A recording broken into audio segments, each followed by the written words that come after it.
சர்வ வல்லமை நிறைந்த பிதாவாகிய தேவனாலும் நமது ஆண்டவராகிய இயேசு கிறிஸ்துவினாலும் அன்பாக அழைக்கப்பட்ட அன்புக்குரிய சகோதர சகோதரிகளே, நம்முடைய தேவன் நம் ஜீவனுள்ள நாளில் ஒரு நாளை நம் அனைவருக்கும் சேர்த்து கொடுத்து விசுவாச குடும்பத்தாராய் இந்த நாளிலே ஒன்று கூடி தேவனுடைய நாமத்தை மேன்மைப்படுத்தவும் நம்முடைய ஆவிக்குரிய ஜீவத்தை பலப்படுத்தவும் இந்த நாளை நம் அனைவருக்கும் கிருபையாக தந்திருக்கிறார். தேவன் நமக்கு கொடுத்த இந்த கிருபைகளுக்காக கிறிஸ்துவுக்குள்ளாக நன்றிகளை ஏறெடுத்துக்கொண்டு இந்த ஞாயிற்றுக்காலை ஆராதனுடைய துவக்க பாடலாக நாம் யாவரும் எழுந்து நின்று பாடலை பாடுவோம்.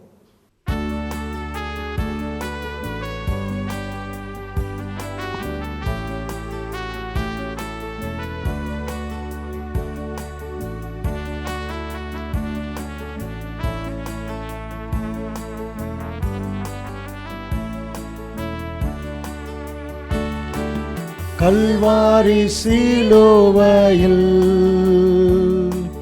கர்த்தர் ஜீவனை விட்டார். மானிடரின் மனதில் நன்மாறுதல் செய்ய நீ மாசற்ற ஜீவனதி பாவம் போக்க பிறந்தீ. கல்வாரி சிலுவையில் கர்த்தர் ஜீவனை விட்டார். கல்வாரி அக்கல்வாரி எனக்காக மரித்தீரே. கல்வாரி சிலுவையில் எனக்காக மரித்தீரே.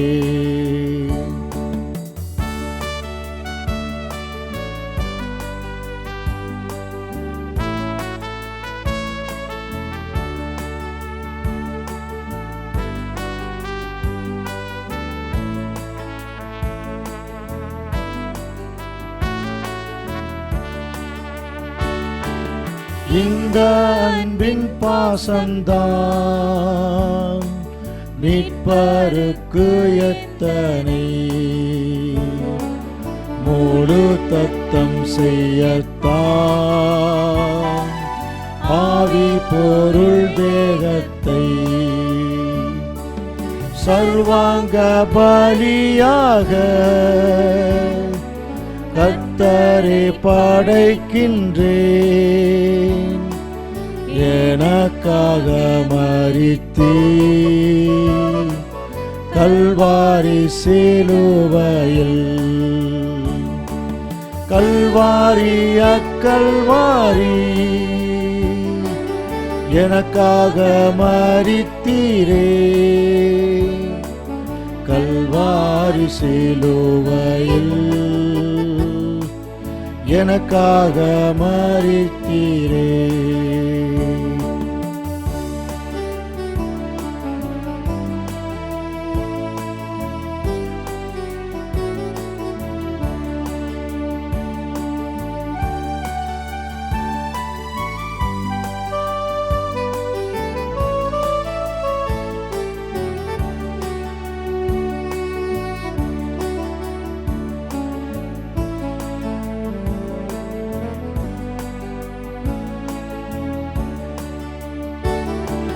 நான் உமக்கு சொந்தமே, என்னை ஏற்றுக்கொள்ளுமே. நேசமிப்பர் தயவால் என்னில் வாசம் பண்ணுமே. பாவத்தை நீக்கும் ஜீவ பாதையை காட்டிடுவே. எனக்காக மரித்தீர் கல்வாரி சிலுவையில். கல்வாரி அக்கல்வாரி எனக்காக மரித்தீரே. கல்வாரி சிலுவையில் எனக்காக மரித்தீரே.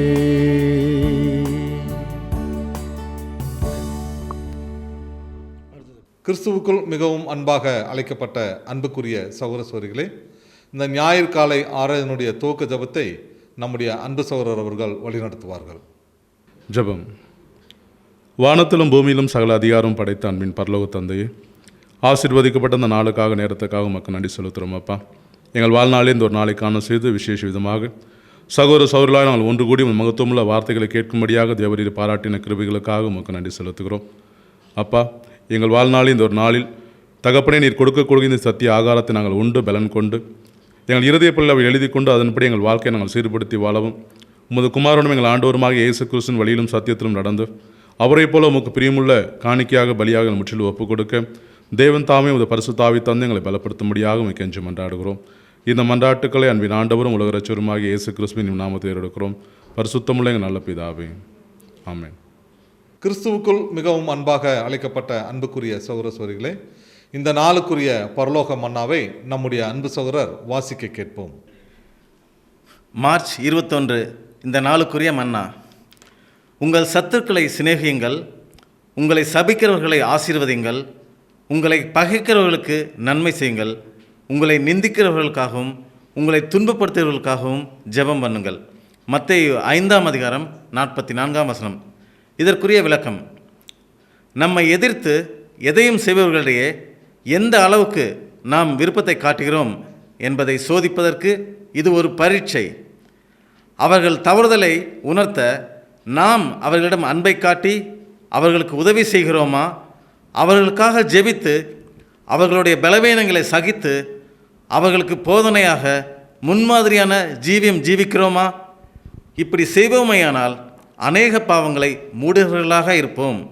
பாவிகளிடையே பாவம் என்றும் உள்ளதென்பதும் நாம் பாவிகளை அல்ல இந்த பாவத்தை மட்டும் வெறுக்க வேண்டும் என்பதுமே தேவனுடைய தீர்ப்பு. இதற்குரிய ஆதார வசனம் அப்போஸ்தலர் 7:59-60 வரை. அப்பொழுது கர்த்தராகிய இயேசுவே, என் ஆவியை ஏற்றுக்கொள்ளும் என்று ஸ்தேவான் தொழுது கொள்ளுகையில் அவனை கல்லெறிந்தார்கள். அவனோ முழங்கால் படியிட்டு, ஆண்டவரே, இவர்கள் மேல் இந்த பாவத்தை சுமத்தாதிரும் என்று மிகுந்த சத்தமிட்டு சொன்னான். இப்படி சொல்லி நித்திரை அடைந்தான். 1 பேதுரு 2:20 முதல் 23 வரை. நீங்கள் குற்றம் செய்து அடிக்கப்படும் போது பொறுமையோடே சகித்தால் அதனால் என்ன கீர்த்தி உண்டு? நீங்கள் நன்மை செய்து பாடுபடும் போது பொறுமையோடே சகித்தால் அதுவே தேவனுக்கு முன்பாக பிரதியாயிருக்கும். இதற்காக நீங்கள் அழைக்கப்பட்டும் இருக்கிறீர்கள். ஏனெனில் கிறிஸ்துவும் உங்களுக்காக பாடுபட்டு நீங்கள் தம்முடைய அடிச்சுவடுகளை தொடர்ந்து வரும்படி உங்களுக்கு மாதிரியை பின்வைத்து போனார். அவர் பாவம் செய்யவில்லை, அவருடைய வாயிலே வஞ்சனை காணப்படவும் இல்லை. அவர் வையப்படும்போது பதில் வையாமலும் பாடுபடும்போது பயமுறுத்தாமலும் நியாயமாய் தீர்ப்பு செய்கிறவருக்கு தம்மை ஒப்புவித்தார். தேவன் தாமே இந்த வசனங்களை ஆசீர்வதிப்பாராக. ஆமேன். அன்புக்குரிய சகோதர சகோதரிகளே, தேவனுடைய நாமத்திற்கு மகிமையாகவும் நம்முடைய ஆவிக்குரிய ஜீவியத்துக்கு பிரயோஜனமாகவும் இந்த நாளிலே நம்முடைய மூத்த சகோதரர் இந்த நாளுக்குரிய தேவனுடைய வார்த்தைகளை நம்முடைய பகிர்ந்து கொள்வார்கள்.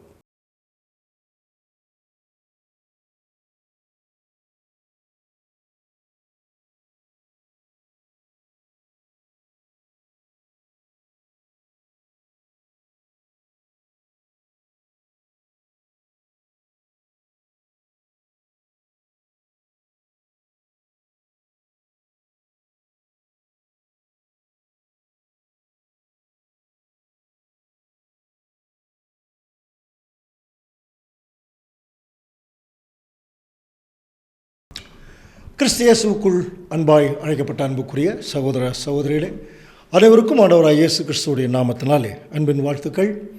நம்முடைய பரமபிதாவாகிய தேவன் மேலும் ஒரு நாளை நமக்கு கூட்டி கொடுத்து அதில் இந்த தொடர்ந்து நம்முடைய ஆண்டவர் இயேசு கிறிஸ்துவுடைய மரணத்தில் இருக்கக்கூடிய ரகசியங்களை அறிந்து கொள்ளும்படியாக நம்ம தொடர்ந்து அநேக பாடங்கள் பார்த்துட்ருக்குறோம். ஸோ இன்றைய தினத்தில் இன்னொரு முக்கியமான ஒரு கோணம் பார்க்க போகிறோம். அதற்கு முன்பாக நம்ம ஆண்டவர் இயேசு கிறிஸ்துடைய மரணத்தை நினைவு கூற போகிறோம் அப்படிங்கிற ஒரு சீசன் வருது இல்லையா? நம்முடைய சபையில் நமக்கு எல்லாருக்குமே தெரியும், ஏறக்குறைய ஒரு 2 மாதங்களுக்கு முன்பாகவே அதற்கான பாடங்கள், அதற்குரிய உதாரணங்கள், நடைமுறைகள் எல்லாம் மாற்றப்பட்டு சபையில் இருக்கிற எல்லா சகோதர சகோதரிகளும் ஆண்டவர் இயேசு கிறிஸ்துடைய மரணத்தை நினைவுகூரக்கூடிய அளவில் பக்குவத்துக்கு வர்றதுக்கு அநேக பாடங்கள் நமக்கு தொடர்ந்து வருது இல்லையா? ஸோ அதில் நம்ம முக்கியமான ஃபோக்கஸிங் எது என்று சொல்லி நம்ம கவனிக்கும்போது அது யாத்திராகமம் 12ஆம் அதிகாரத்தினுடைய நிழல் இல்லையா? பஸ்கா. ஆக்சுவலாக நம்ம இப்போ பஸ்காவை நினைவு கூற போகிறதில்ல. நம்ம பல முறை சொல்லியிருக்கேன், உங்கள் சகோதரர்களுக்கு தெரியும். பஸ்காவை நாம் நினைவு கூற போகிறோம் அப்படின்னு சொல்லுவாங்க. ஆக்சுவலாக நம்ம பஸ்காவை நினைவு கூற போகிறதில்ல, ஆண்டவர் இயேசு கிறிஸ்துடைய மரணத்தை நினைவு கூற போகிறோம் இல்லையா? அப்போது அதுக்கு ஒரு நிழல் தான் பஸ்காவுடைய பஸ்கா ஆட்டுக்குட்டி காரியங்கள் நம்ம நினைவு கூற போகிறதில்ல. அது அந்த நிழல் ஏற்கனவே முடிஞ்சுது. சரி, அப்படி இருக்கும் பட்சத்தில் நம்ம மெயினாக அதைத்தான் பார்ப்போம். அந்த யாத்திராகமத்தில் நீசான் மாதம் 10ஆம் தேதி அந்த ஆடு செலக்ட் பண்ணப்பட்டு 14ஆம் தேதி வரைக்கும் வைத்திருந்து 14ஆம் தேதி சாயங்காலம் வீட்டு தலைவர் அதை அடித்து அப்புறம் அதனுடைய ரத்தத்தை நிலைக்கால்களை பூசுறது. இதுக்கெல்லாம் நம்ம நிறைய சப்ஜெக்ட் பார்த்துட்டோம். அதுக்கு ஒரு நிழல் கூட பார்த்துருக்கோம், ஞாபகம் இருக்குங்களா? அந்த ஒரு நீசான் மாதம் 10ஆம் தேதி செலக்ட் பண்ணப்பட்டு 14ஆம் தேதி வரைக்கும் அந்த 4 நாட்கள் அந்த ஆட்டுக்குட்டி அந்த வீட்டு தலைவருடைய நேரடியான கண்காணிப்பில் இருக்கும். அப்போ ஏன் 10ஆம் தேதி செலக்ட் பண்ணப்படுது? அது ஏற்கனவே மந்தையில் இருக்கும். அந்த மந்தையிலிருந்து பிரித்தெடுக்கப்பட்டு அந்த முதல் பிறந்த பையனை காப்பாற்றுறதுக்காகவே அது தனியாக அந்த தகப்பனுடைய நேரடியான கண்காணிப்பில் இருக்கும் இல்லையா? அப்போ அந்த பஸ்கா ஆட்டுக்குட்டி யாருக்கு நிழல்? ஆண்டவர் இயேசு கிறிஸ்துவுக்கு. அப்படியே நம்ம காலக்கணக்கிலேயே நம்ம நிறைய பார்த்துருக்கோம் இல்லையா? என்றைக்கு ஆதாம் இந்த பூமியில் ஒரு தவறி போனாரோ அதிலிருந்து 4 நாட்கள் 4000 வருஷம், அதுதான் அந்த 10ஆம் தேதியிலிருந்து 14ஆம் தேதி வரைக்கும் அந்த 4 நாட்கள் ஆண்டவர் இயேசு கிறிஸ்து பிதாவாகிய தேவனிடத்தில் அநேக விஷயங்களை அவருடைய சன்னிதானத்தில் கேட்கக்கூடியவராக இருந்திருக்கார். அது அந்த 4 நாட்கள் பராமரிப்பில் இருந்த மாதிரி. அந்த 4000 வருஷம் முடியும் போது பாருங்கள், அந்த 4 நாட்கள் முடியும் போது வீட்டு தலைவர் பிதாவாகிய தேவன் தன்னுடைய குமாரனாகிய ஆட்டுக்குட்டியை தன்னுடைய முதற் பிறந்த பிள்ளைகளாகிய திருச்சபையின் பிள்ளைகளுக்காக அவர் அடிக்கிறார். இது ரொம்ப தெளிவான ஒரு நிழல் பார்த்துருக்கோம் இல்லையா? ஓகே. ஸோ அதுக்கு அடுத்தது பார்த்தீங்கன்னா அதோடு நிற்கலை. அதுக்கப்புறம் அது பண்டிகை, பஸ்கா பண்டிகை முதல்ல ஒரிஜினலாக அங்கே எகிப்தில் அவங்க கொண்டாடுறாங்க. அந்த ஆட்டுக்குட்டியினுடைய மாம்சத்தை நெருப்பில் சுடுறது. கவனிக்கிறீங்களா? நெருப்பில் சுடுறது தெரியும் இல்லையா? சாதாரணமாக வேக வைக்கிறத விட டபுள் மடங்கு ஹீட், அது நல்லா வேகணும். அப்புறம் அதை எப்படி காம்பினேஷன் பாருங்கள், புளிப்பில்லாத அப்பம் அப்புறம் கசப்பான கீரை. இது ஏன் சுருக்கமாக சொல்கிறேன் அப்படின்னா இதுக்கு நிறைய விளக்கங்கள் நம்ம மற்ற சப்ஜெக்ட்லேயும் பார்த்துருக்குறோம். அதனால் மிக சுருக்கமாக ஒரு தடவை ஞாபகப்படுத்திக்கலாம்.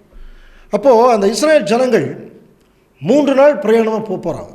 இப்போ அவங்களுக்கு தேவையான கார்போஹைட்ரேட்டு, மினரல்ஸு, அப்புறம் வேறு என்ன சொல்லலாம், அந்த சத்துப்பொருட்கள் எல்லாம் இருக்கு இல்லையா? அதெல்லாம் தேவை, தொடர்ந்து நடக்கணும். அதுக்கு தேவன் அவங்களுக்கு கொடுத்த இந்த கார்போஹைட்ரேட்டு, மினரல்ஸ், புரோட்டீன் எல்லாம் சொல்கிறோம் இல்லையா? இது அந்த 3லேயுமே ரொம்ப அதிகமாக இருக்குதுங்க. பாருங்கள், அந்த ஒரு மாமிசம், அதுக்கப்புறம் பார்த்தீங்கன்னா காம்பினேஷனே கொஞ்சம் கஷ்டமாக இருக்கும். புளிப்பில்லாத அப்பம், அது கூட பரவாயில்ல. கசப்பான கீரை, கசப்பான கீரைன்னு தெரியும் இல்லையா? அதை அப்படியே ஃபுல்லாக மசால் போட்டு அவிக்கிறது இல்லை. அதை அறவே காட்டு சொல்கிறோம் இல்லையா? அப்படியே பச்சையாக சாப்பிடணும். அப்போ தான் அது கசப்பாக இருக்கும். கசப்பு உள்ளே போனால் தான் அது ஒரிஜினலாக நோய் எதிர்ப்பு சக்தியினுடைய காரியம் எல்லாமே அதில் வெளியே வரும். அப்போ இவங்க வெளியே போகிறதுக்கு 3 நாட்கள் நடப்பதற்கு தேவையான அனைத்து சத்து பொருளையும் தேவன் 3 பொருளை வச்சார். இதை சாப்பிடுங்க, அப்புறம் நிலைக்கால்கள் இந்த ரத்தத்தை பூசிடுங்க அப்படின்னு சொல்லி அவர்கள் நிலைக்கால்கள் ரத்தம் பூசப்பட்டது. முதற் பிறந்த குழந்தைகள் காப்பாற்றப்பட்டது. அவர்கள் இன்றைக்கு வரைக்கும் அந்த பண்டிகையை அவங்க கொண்டாடிட்டு இருக்காங்க. ஆண்டவர் இயேசு கிறிஸ்துடைய முதல் வருகை வரும்போது தான் மரிப்பதற்கு பார்த்தீங்கன்னா முந்தின நாள் சாயங்காலத்தில் தன்னுடைய சீஷர்களை மட்டும் தனியாக கூப்பிட்டு புதுசாக ஒரு விஷயத்தை அவர் இன்ட்ரோடியூஸ் பண்ணார் இல்லையா? ஸோ அந்த ஒரு மாம்சத்தை எடுத்து அதை பிட்டு, இது உங்களுக்காக நல்லா புரிஞ்சுக்கலாம், இது உலகத்தில் அங்கே அப்படியெல்லாம் சொல்ல வரல, உங்களுக்காகங்கிற வார்த்தை சொல்கிறார். பிற்கப்படுகிற என்னுடைய சரீரம், இது உங்களுக்காக சிந்தப்படுகிற என்னுடைய ரத்தம். அதுக்கு மட்டும் புது உடன்படிக்கைக்குரிய, அது தனியாக இன்னொரு நாள் பார்க்கலாம். புது உடன்படிக்கைக்குரிய என்னுடைய ரத்தம் சொன்னார். அப்போ அதுக்கு ஒரு மீனிங் இருக்குது, அது பின்னாடி பார்க்கலாம். ஸோ இந்த 2 காரியங்களையும் ஆண்டவர் இயேசு கிறிஸ்து சொல்ல வந்ததுடைய அர்த்தம் என்ன என்று சொல்லி கவனிக்கும்போது, அன்புக்குரிய சகோதர சகோதரர்களே, இனிமேல் நீங்கள் உங்களுக்காக ஒரு பஸ்காட்டுக்குட்டி அடிக்க வேண்டிய அவசியம் இல்லை. அது நான் தான். என்னை நினைவு கூறும்படி இதை செய்யுங்கள் அப்படிங்கிற ஒரு வார்த்தையை அன்னைக்கு சொன்னதுனால தான் இன்னைக்கு அவருடைய திருச்சபையில் பிள்ளைகளாக நாம் தொடர்ந்து பாரம்பரியமாக இல்லாமல் இல்லையா, அதை ஒரு பயபக்திக்குரிய ஒரு அடையாளமாக நினச்சி நம்ம இன்னைக்கு வரைக்கும் பண்ணிகிட்ருக்கோம். இதை அப்படியே மைண்டில் வச்சுக்கலாம். இப்போ சப்ஜெக்ட் உள்ளே போகலாம். இந்த பாடத்தினுடைய தலைப்பு இதுவும் மெமோரியல் சப்ஜெக்ட் தான். ஆண்டவர் இயேசு கிறிஸ்துடைய மரணத்தை நினைவு கூறக்கூடிய பாடம் தான். பட் இதனுடைய தலைப்பு என்னென்னா, த சீட் ஆஃப் கிரைஸ்ட், கிறிஸ்துவனுடைய வித்து.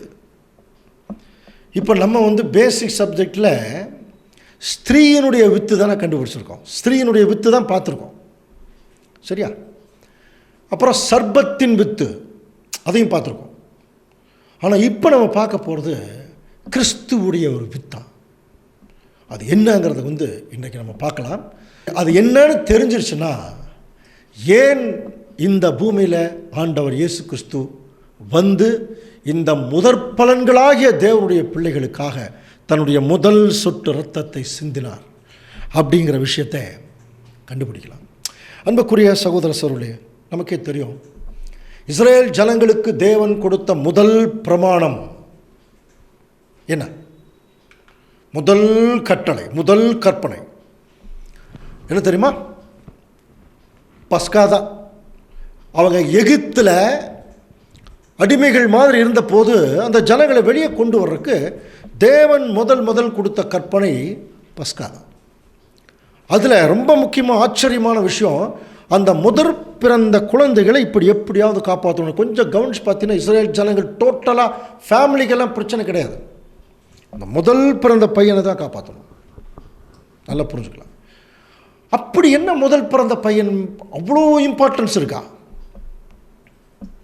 என்று சொல்லி கொஞ்சம் கவனிக்கும்போது, இஸ்ரேல் ஜனங்களை தேவன் தன்னுடைய பிள்ளைகளாக தெரிந்தெடுத்து அவங்கள கூட்டிகிட்டு அவங்களுக்கு என்ன சொல்கிறார் பார். உபாகமம் 6ஆம் அதிகாரம் 4ஆம் வசனத்தில், இஸ்ரேலே கேள், நம்முடைய தேவனாய கர்த்தர் ஒருவரே கர்த்தர். அடுத்தது, நீ உன் தேவனாய கர்த்தரிடத்திலே முழு இருதயத்தோடும் முழு ஆத்மாவோடும் முழு பலத்தோடும் அன்பு கூறுவாயாக. இன்று நான் உனக்கு கட்டளையிடுகிற இந்த வார்த்தைகள் உன் இருதயத்தில் இருக்க கடவுது. அப்படியே தொடர்ந்து வாசிக்கலாம். உபாகமம் 6ஆம் அதிகாரம் 7ஆம் வசனம், நீ அவைகளை உன் பிள்ளைகளுக்கு கருத்தாய் போதித்து. பார்த்தீங்களா, ரொம்ப முக்கியமான வார்த்தை. நீ உன் பிள்ளைகளுக்கு கருத்தாய் போதித்து, நீ உன் வீட்டில் உட்கார்ந்திருக்கிற போதும் வழியில் நடக்கிற போதும் படுத்துக் கொள்ளுகிற போதும் எழுந்திருக்கிற போதும் அவைகளை குறித்து பேசி. பார்த்தீங்களா, அவைகளை குறித்தே நீ பேசிட்டு இருக்கணும். உன் பிள்ளைகளுக்கு எப்படி போதிக்கணுமோ அதை கருத்தாய் போதித்து, உன் வீட்டில் உட்கார்ந்திருந்தாலும் எந்திரிச்சா இருந்தாலும் இவைகளை குறித்தே பேசி, அவைகளை உன் கையின் மேல் அடையாளமாக கட்டிக்கொள்வாயாக. அவைகள் உன் கண்களுக்கு முன்பாக ஞாபகக்குறியாய் இருக்க கடவுது. அதுக்காக நீ என்ன பண்ணணும்? அவைகளை உன் வீட்டு நிலைகளிலும் உன் வாசல்களிலும் எழுதுவாயாக. இதை கவனிங்க. முதல்ல இஸ்ரேல் ஜனங்களுடைய தகப்பன் தாய்மார்களுக்கு தானே இதை சொல்கிறாரு. அப்படின்னா கவனிங்க, இந்த கற்பனைகள் கட்டளைகள் எல்லாம் கட்டாயமாக யாருக்கு சொல்லி கொடுத்துருப்பாங்க தெரியுங்களா? முதல் பிறந்த பையனுக்கு. ஏன் அப்படின்னா, அவனுக்கு பின்னாடி பிள்ளைகள் கூட பிறக்காமல் போகலாம். புரியுதுங்களா? அப்போ முதல் பிறந்த பையன் அவனுக்கு அதை சொல்லிட்டோம்னு வச்சுங்க, அதுக்கு பிறகு 10 குழந்தைகள் பண்ணால் கூட அவன் ஃபஸ்ட்டு அந்த ரோல் மாடல் அவன் இருப்பான். அந்த பையன், அந்த பையனை பார்த்து மற்ற பிள்ளைகள் வளருவாங்க. சரிங்களா? அதுக்கனால தான் இந்த முதற் பிறந்த குழந்தைகளை அவர் முன்னால் வைக்கிறார். இது ஒரு கருத்து, அவைக்குரிய ஒரு கருத்து. அதே சமயத்தில் இஸ்ரேல் ஜனங்களை டோட்டலாக வெளியே கொண்டு வரும்போது நல்லா புரிஞ்சுக்கலாம். 12 கோத்திரம் இருக்கு இல்லையா? அந்த 12 கோத்திரத்தில் நமக்கு நல்லா தெரியும், லேவி கோத்திரத்தை தேவன் தனக்கு சொந்தமாக அவர் தெரிந்து கொண்டார். அவங்க பற்றி சொல்லும்போது வாசிக்கலாம் பாருங்கள். என்னாகமம் 3:12, இஸ்ரேல் புத்திரரில் கர்ப்பம் திறந்து பிறக்கிற முதற் பேரான யாவுக்கும் பதிலாக நான் லேவியரை இஸ்ரேல் புத்திரரிலிருந்து எடுத்துக்கொண்டேன். பாருங்க என்ன சொல்றார் பாரு, இஸ்ரேல் புத்திரில் கர்ப்பம் திறந்து பிறக்கிற முதல் பேரான யாவுக்கும் பதிலாக நான் முதல் பேரான குழந்தைகளை யாராக எடுத்துக்கிறேன்? லேவி கோத்திரத்தை நான் எடுத்துக்கிறேன். அவர்கள் என்னுடையவர்கள். நல்லா புரிஞ்சுக்கலாம். அப்போது முதற் பேரான அனைத்தும் பிதாவாகிய தேவனுக்குரியவைகள். முதற் பேரான பிள்ளைகள் பிதாவாகிய தேவனுக்குரியவைகள். நல்லா புரிஞ்சுக்கலாம். அப்படின்னா முதல் பேர்னு திரும்பி முதல்ல மூத்தவங்க, மூத்த நிலைமையில் இருக்கிறோம். அப்போ இந்த கருத்து பைபிளுடைய சட்டப்படி கரெக்டா அப்படின்னு கண்டுபிடிச்சோம்னா, இந்த உலகத்திலேயே அந்த சராசரம் தேவனுடைய என்டையர் கிரியேஷன் எல்லாத்துக்கும் மூத்தவர் யார்? மூத்தவர், முதற் பலன் அப்படின்னா யார் சொல்லலாம்? நம்முடைய ஆண்டவர் இயேசு கிறிஸ்து. அவர் தான் மூத்தவர். அப்படின்னா பாருங்க, மூத்தவங்கள்லாம் என்னோடவங்க, மூத்த பிள்ளைகள் என்னோடவங்க. அப்படின்னா முதல்ல பிதாவாகிய தேவன் தன்னுடைய மூத்த பிள்ளை ஆண்டவர் இயேசு கிறிஸ்துவ என்னுடைய பிள்ளை, இவர் என்னுடைய நேசகுமாரன். பாருங்க, ஏன் தெரியுமா அப்படி எடுத்தார்? இந்த மூத்த பிள்ளை தாங்க உலகத்துக்கே ரோல் மாடலாக போகுது. எல்லா வகையிலும் அன்பு காட்டுறதுல, சரிங்களா, தியாகம் பண்ணுறதுல, சகிக்கிறதுல, பக்குவத்தை காட்டுறதுல, தேவனுடைய சத்தியங்களை அவர் விரும்புகிற மாதிரி சொல்கிறதில்ல, அவருக்கு சுகந்த வாசனையான பலி செலுத்துறது, இதெல்லாம் தேவனுடைய திட்டத்தில் இருக்கு இல்லையா? இது எல்லாத்துக்குமே ஆண்டவர் இயேசு கிறிஸ்து தாங்க முதற் பிறந்த பிள்ளை. அவருடைய ரோல் மாடலில் தான் ஒட்டுமொத்த உலக ஜனங்களும் திருந்தணும். தேவனுடைய ஐடியா தான். அந்த ஐடியா ஒரு மனசுக்குள் இருக்கிறனால தான் அவர் முதற் பிறந்த குழந்தைகளையே தன்னுடைய மேலான நிலைமையில் அவர் வைக்கிறார். நல்லா புரிஞ்சுக்கலாம். அப்படின்னா அன்புக்குரிய சகோதர சகோதரிகளே, இப்போ அந்த பழைய ஏற்பாட்டு காலம் யாத்திராகமம் 12ஆம் அதிகாரத்தை பொறுத்த வரைக்கும் அன்னைக்கு கவனிங்க, இஸ்ரேல் ஜனங்களுடைய முதற் பிறந்த குழந்தைகளை காப்பாற்றணுங்கிற ஒரே காரணத்தினால தான் அங்கே ஒரு பஸ்கா ஆட்டுக்குட்டி அடிக்கப்பட்டது இல்லையா? இந்த சப்ஜெக்டினுடைய கொஸ்டின் இதுதான். இந்த கொஸ்டினுக்கு விடை பண்ண கொஞ்சம் நேரத்தில் நம்ம கண்டுபிடிச்சிடலாம். ஏன் அன்னைக்கு இருந்த முதற் பிறந்த குழந்தைகளை காப்பாற்றணும்னு தேவன் நினைச்சார்? அவங்க நல்லவர்களா கெட்டவர்களா? கவனிச்சின்னா நல்லவர்கள் இல்லை. நல்லதெல்லாம் அவங்க செஞ்ச மாதிரி எங்கேயுமே நமக்கு வேதத்தில் இல்லை. ஏன்னா அவங்க எகிப்தினுடைய பாரம்பரியம், சடங்காச்சாரம், விக்கிரக ஆராதனை இதில் நிறைஞ்சிருக்காங்க. தாய் தகப்பன்மார் அப்படித்திருக்காங்க, அவங்களுடைய பிள்ளைகள் அப்படித்தான் இருப்பாங்க. இப்போ முதற் பிறந்த பிள்ளை எப்படி இருப்பான் யோசனை பண்ணி பாருங்க.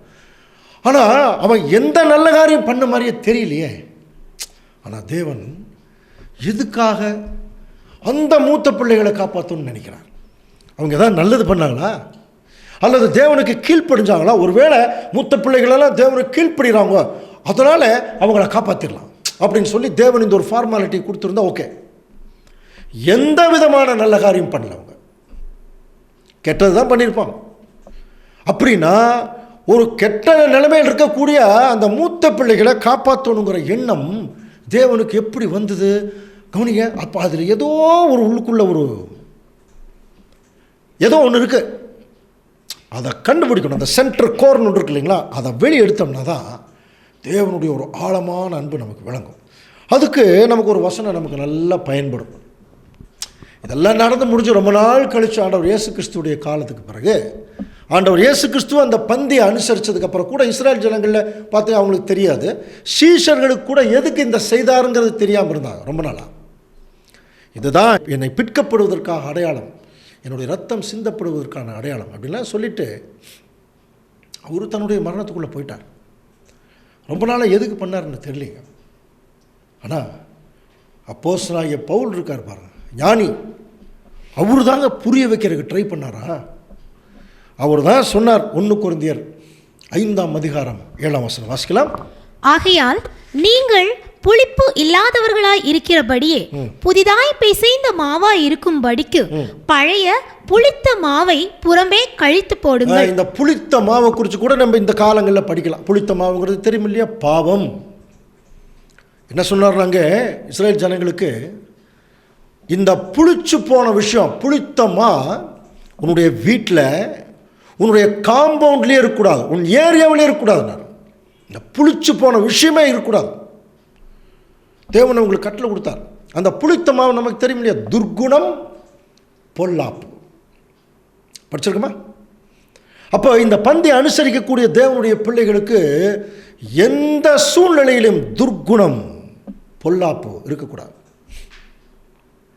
பேதுருவில் அப்போஸ்தலனாகிய பேதுரு எழுதுவார், நீங்கள் கிறிஸ்துவை ருசித்து பார்த்ததுண்டானால் உங்களுக்குள் இருக்கக்கூடிய புறங்கூறுதல், நிறைய விஷயங்கள் சொல்கிறார், துர்குணம், இது எல்லாத்தையும் எடுத்து புதிதாய் பிறந்த குழந்தைகள் மாறுங்கன்னு சொன்னார் இல்லையா? அப்போது இந்த புளிப்புங்கிறது நமக்குள் இருக்கக்கூடிய தவறான கேரக்டரு, பாவம் எடுத்து போடணும். அடுத்தது, ஏனெனில் நம்முடைய பஸ்காவாகிய கிறிஸ்து நமக்காக பலியிடப்பட்டிருக்காரு. இந்த இடத்துல என்ன சொல்ல வர்றாரு தெரியுங்களா? நம்ம கொஞ்சம் நம்ம சொல்கிறத கொஞ்சம் கவனிங்க. இப்போ நம்ம எப்படி இந்த நிழலை எடுத்திருக்கோம், அன்றைக்கு ஒரு முதற் பிறந்த குழந்தைகளை காப்பாற்றுறதுக்கு அங்கே ஒரு பஸ்கா ஆட்டுக்குட்டி அடிக்கப்பட்டது. அதே மாதிரி இங்கே ஒரு மூத்த பிள்ளைகள் யார்? திருச்சபை. யாக்கோபு 1:18 படிக்கிறோம். அவருடைய என்டையர் கிரியேஷனில் சத்திய வசனத்தினாலே யார் ஜெனிப்பிக்கப்படுகிறார்களோ அவங்க தான் முதற் பலன்கள். படிச்சிருக்கோம் இல்லையா? இந்த முதற் பலன்களை காப்பாற்றுறதுக்கு இந்த ஆட்டுக்குட்டி அடிக்கப்பட்டதுன்னு சொல்லி நம்ம என்ன பண்ணியிருக்கோம், அது புரிஞ்சிருக்கோம். ஆனால் அன்புக்குரிய சகோதர சகோதரர்களே, இன்னும் கொஞ்சம் ஆழமாக இந்த சத்தியத்தை புரியும் போது ஒரு விஷயம் சொல்கிறேன், நீங்கள் ஏற்றுக்கவே முடியாதுங்க. எப்படின்னா, அன்றைக்கு அந்த முதற் பிறந்த குழந்தைகளை காப்பாற்றுறதுக்கு அங்கே ஒரு பஸ்காட்டுக்குட்டி அடிக்கப்பட்டது இல்லையா? அது நிழல். அது பொருளில் வரும்போது இங்கே ஒரு மூத்த பிறந்த குழந்தைகளை காப்பாற்றுறதுக்கு இங்கே ஒரு பஸ்காட்டுக்குட்டி அடிக்கப்பட்டது. அப்படி தான் இது வரைக்கும் சொல்கிறோம். அது சரியல்ல அப்படின்னு சொல்லுதான் இந்த சப்ஜெக்ட். ஐயோ மாற்றிக்கிட்டு சொல்லிடுறீங்களோன்னு நினச்சிட வேண்டாம். அவர் என்ன சொல்ல வர்றாரு தெரியுங்களா? பழைய ஏற்பாட்டு காலத்தில் அந்த மூத்த பிறந்த குழந்தைகள் எதுவுமே செய்யலைங்க, நல்லதெல்லாம் பண்ணல, கீழ்ப்படியில. புரிஞ்சுக்கலாமா? ஆனால் அப்படி இருக்கிற மூத்த பிறந்த பிள்ளைகளை ஏன் தேவன் காப்பாற்றணும் அப்படின்னா, பின்னாடி ஒரு மூத்த பிறந்த குழந்தைகள் இருக்கிறாங்களா, இவங்களை காப்பாற்றக்கூடிய நிழல் தான் அது. இதுதான் ஒரிஜினல். இந்த நிழலை தேவன் என்ன செய்கிறார்னா, இதுதான் ஒரிஜினல். இதே அங்கே வச்சு காட்டுறாரு. ஏன் அப்படின்னா, இப்போ கூட நம்ம கூட பாருங்கள், அதே மாதிரி தான் நம்மளும் மூத்த பிறந்த பிள்ளைகளாக தான் வந்திருக்கோம். ஆனால் சத்திய வசனத்தினாலே ஜெனிப்பிக்கப்பட்டிருக்கிறோமாங்கிறது ஒரு பெரிய கொஸ்டின். ஆனாலும் நம்முடைய பலவீனத்தை தேவன் அறிந்தவராக இருக்கார், தெரிஞ்சு தான் கூப்பிட்டுருக்கார். நமக்கு தகுதி இல்லைன்னு தெரிஞ்சு தாங்க கூப்பிட்டுருக்கார். உன் பலவீனத்தில் என் பலம் விளங்கும். வந்திருக்கோம் சரியா? கொஞ்சம் கொஞ்சமாக அதை நம்ம செய்ய போகிறோம். அதுதான் அவருடைய அர்த்தம். அப்படி இருக்கும் பட்சத்தில் இப்போ நாம் என்ன தேவனுக்காக செஞ்சோம் சொல்லுங்க பார்க்கலாம். என்ன பண்ணியிருக்கோம்? கொஞ்சம் அப்படியே மைண்டை ஒரு 50 வருஷம் ஊழியம் பண்ணால் கூட கொஞ்சம் நேரம் அப்படியே மைண்டை அப்படியே கண்ணை மூடி நின்னோம்னா தெரியும், நம்ம தேவனுக்காக எதுவுமே பண்ணலைங்க, எதுவுமே பண்ணல. அவருடைய கணம், முழு இருதயம், அதெல்லாம் படிக்கிறோம் இல்லையா? அந்த மாதிரி ஒரு கண்டிஷனில் வரும்போது நம்ம எதுவுமே பண்ணல.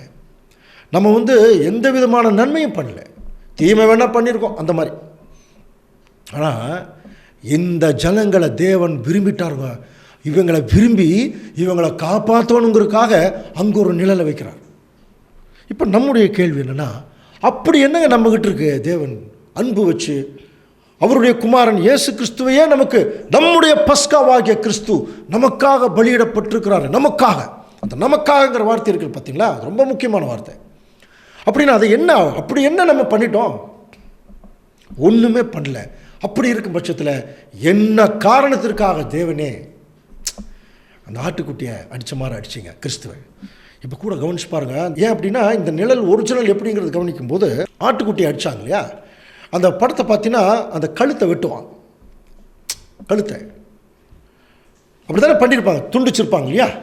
அப்போ அங்கே ஒரே வெட்டு. அப்போ இங்கே என்ன பண்ணோம்? அங்கே பஸ்கா ஆட்டுக்குட்டி நிழல் ஒரு ஆட்டுக்குட்டி ஒரு வெட்டு அப்படின்னா இங்கே என்ன பண்ணோம்? இங்கே ஒரே வெட்டு தான்.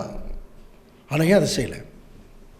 தலையிலிருந்து கால் வரைக்கும் வெட்டினாங்களா, குத்தி இருக்காங்க இல்லையா? அப்படின்னா அந்த நிழல் கரெக்டாக வரலையே. அன்புக்குரிய சவுல், அதனால் இதெல்லாம் தான் கொஞ்சம் கவனிக்கணும். இது இந்த காலத்தில் மட்டும்தாங்க நம்ம பார்க்க முடியும். அவருடைய மரணத்தை நினைவு கூறும்போது மட்டும்தான் நம்ம பார்க்க முடியும். ஒரே வெட்ட வேண்டியதில்லை. அதனால் அந்த காலத்தில் ஏன் அந்த மாதிரி பண்ணாங்கன்னா, கழுத்தில் தான் வெட்டுவாங்க. இந்த கழுத்து பகுதி இருக்குது பாருங்கள், இது வந்து பிளட்டு நம்முடைய உடம்பில் இருக்கிற அத்தனை ப்ரெஷரும் அதிகமாக இருக்கக்கூடிய இடம் இது. ஏன்னா தலைக்கு போகணும் இல்லையா, அப்படியே அடைச்சிருக்குது எல்லாமே. நரம்புகள், எலும்புகள், சதைகள் அடைச்சிருக்கு. இந்த அடைப்பை மீறி என்ன ஆகணும், இந்த கழுத்து வழியாக அப்படி மேலே போகணும். ப்ரெஷர் ஜாஸ்தி இருக்கும். இப்போ நீங்கள் சாதாரண ஒரு கையில் கடிச்சா கூட கொஞ்சம் நேரத்தில் பிளட்டு கிளாட் ஆகிரும், வெளியே வராது. ஆனால் கழுத்தில் அப்படி இல்லை, போதுமான அளவுக்கு ரத்தம் வெளியே வந்துகிட்டே இருக்கும். அதை பிடிச்சிட்டுப்பாங்க, ரத்தத்தை என்ன பண்ணுவாங்க, பிடிச்சிக்குவாங்க. காரணம் என்ன, அந்த ஃப்ளோ ஜாஸ்தியாக ரத்தம் வெளியே வந்துகிட்டே இருக்கும். அவ்வளோ சீக்கிரம் உரையாது. அப்போ அப்படித்தான் ஆண்டவர் இயேசு கிறிஸ்துவை கொண்டிருக்கணும் இல்லைங்களா? ஆனால் நமக்கு நல்லா தெரியும், ஆட்டுக்குட்டியினுடைய ரத்தம் அங்கே நிலைக்கால்களில் தெளிக்கப்பட்ட விஷயம், அது அப்படியே பஸ்காவினுடைய நிழலில் கிறிஸ்துவுக்கு வரும்போது அவருடைய கழுத்து வெட்டப்படவில்லை, ஆனால் கழுத்தை கொடுத்தாராம். புரியுதுங்களா? கழுத்தை கொடுத்துருக்காரு. அந்த கழுத்தை கொடுக்குறதுங்கிறது சாதாரணமான விஷயம் இல்லை. அதுக்கு ஒரு விளக்கம் கூட இருக்குது. நம்முடைய ரோமரில் நம்முடைய அப்போஸ்தலனாகிய பவுல் அவரோட ஊழியம் பண்ண தேவனுடைய பிள்ளைகளை ஒருத்தரை ஞாபகப்படுத்துகிறார் பாருங்க. ரோமர் 16:4 வாசிக்கலாம். அவர்கள் என் பிராணனுக்காக தங்கள் கழுத்தை கொடுத்தவர்கள். பார்த்தீங்களா? என் பிராணனுக்காக, என் உயிருக்காக தங்களுடைய உயிரை கழுத்து கொடுத்தாங்கன்னா உயிரை கொடுத்துருக்காங்கன்னு அர்த்தம். அப்போ ஆண்டவர் இயேசு கிறிஸ்து பஸ்கா ஆட்டுக்குட்டி தன்னுடைய கழுத்தை கொடுத்து வெட்டுற மாதிரி ஆண்டவர் தன்னுடைய ஜீவனை கொடுத்துருக்காரு. இதில் என்ன பிரச்சனைனா, இயேசு கிறிஸ்துவுக்கு இந்த இடத்துல கழுத்தை மட்டும் வெட்டியிருந்தா என்ன ஆகுதுன்னு, அவர் செத்துருக்கவே மாட்டார். காரணம் என்ன, அவருடைய உடல் முழுவதும் பரிசுத்தமான ரத்தம். நமக்கு தெரியும், மாம்சத்தினுடைய உயிர் ரத்தத்தில் இருக்கு. அந்த ரத்தம் முழுவதும் வெளியே போனால் மட்டும்தான் கிறிஸ்து சாக முடியும். தலையிலிருந்து கால் வரைக்கும் ரத்தம் வெளியே போகணும். அதனால் அந்த ஆட்டுக்குட்டியினுடைய அந்த ரத்தம் வெளியவருக்கு கழுத்து வெட்டப்பட்டது. ஆண்டவர் இயேசு கிறிஸ்து என்கிற ஆட்டுக்குட்டியினுடைய ரத்தம் வெளிவதற்கு தலையிலிருந்து கால் வரைக்கும் வெட்டப்பட்டது.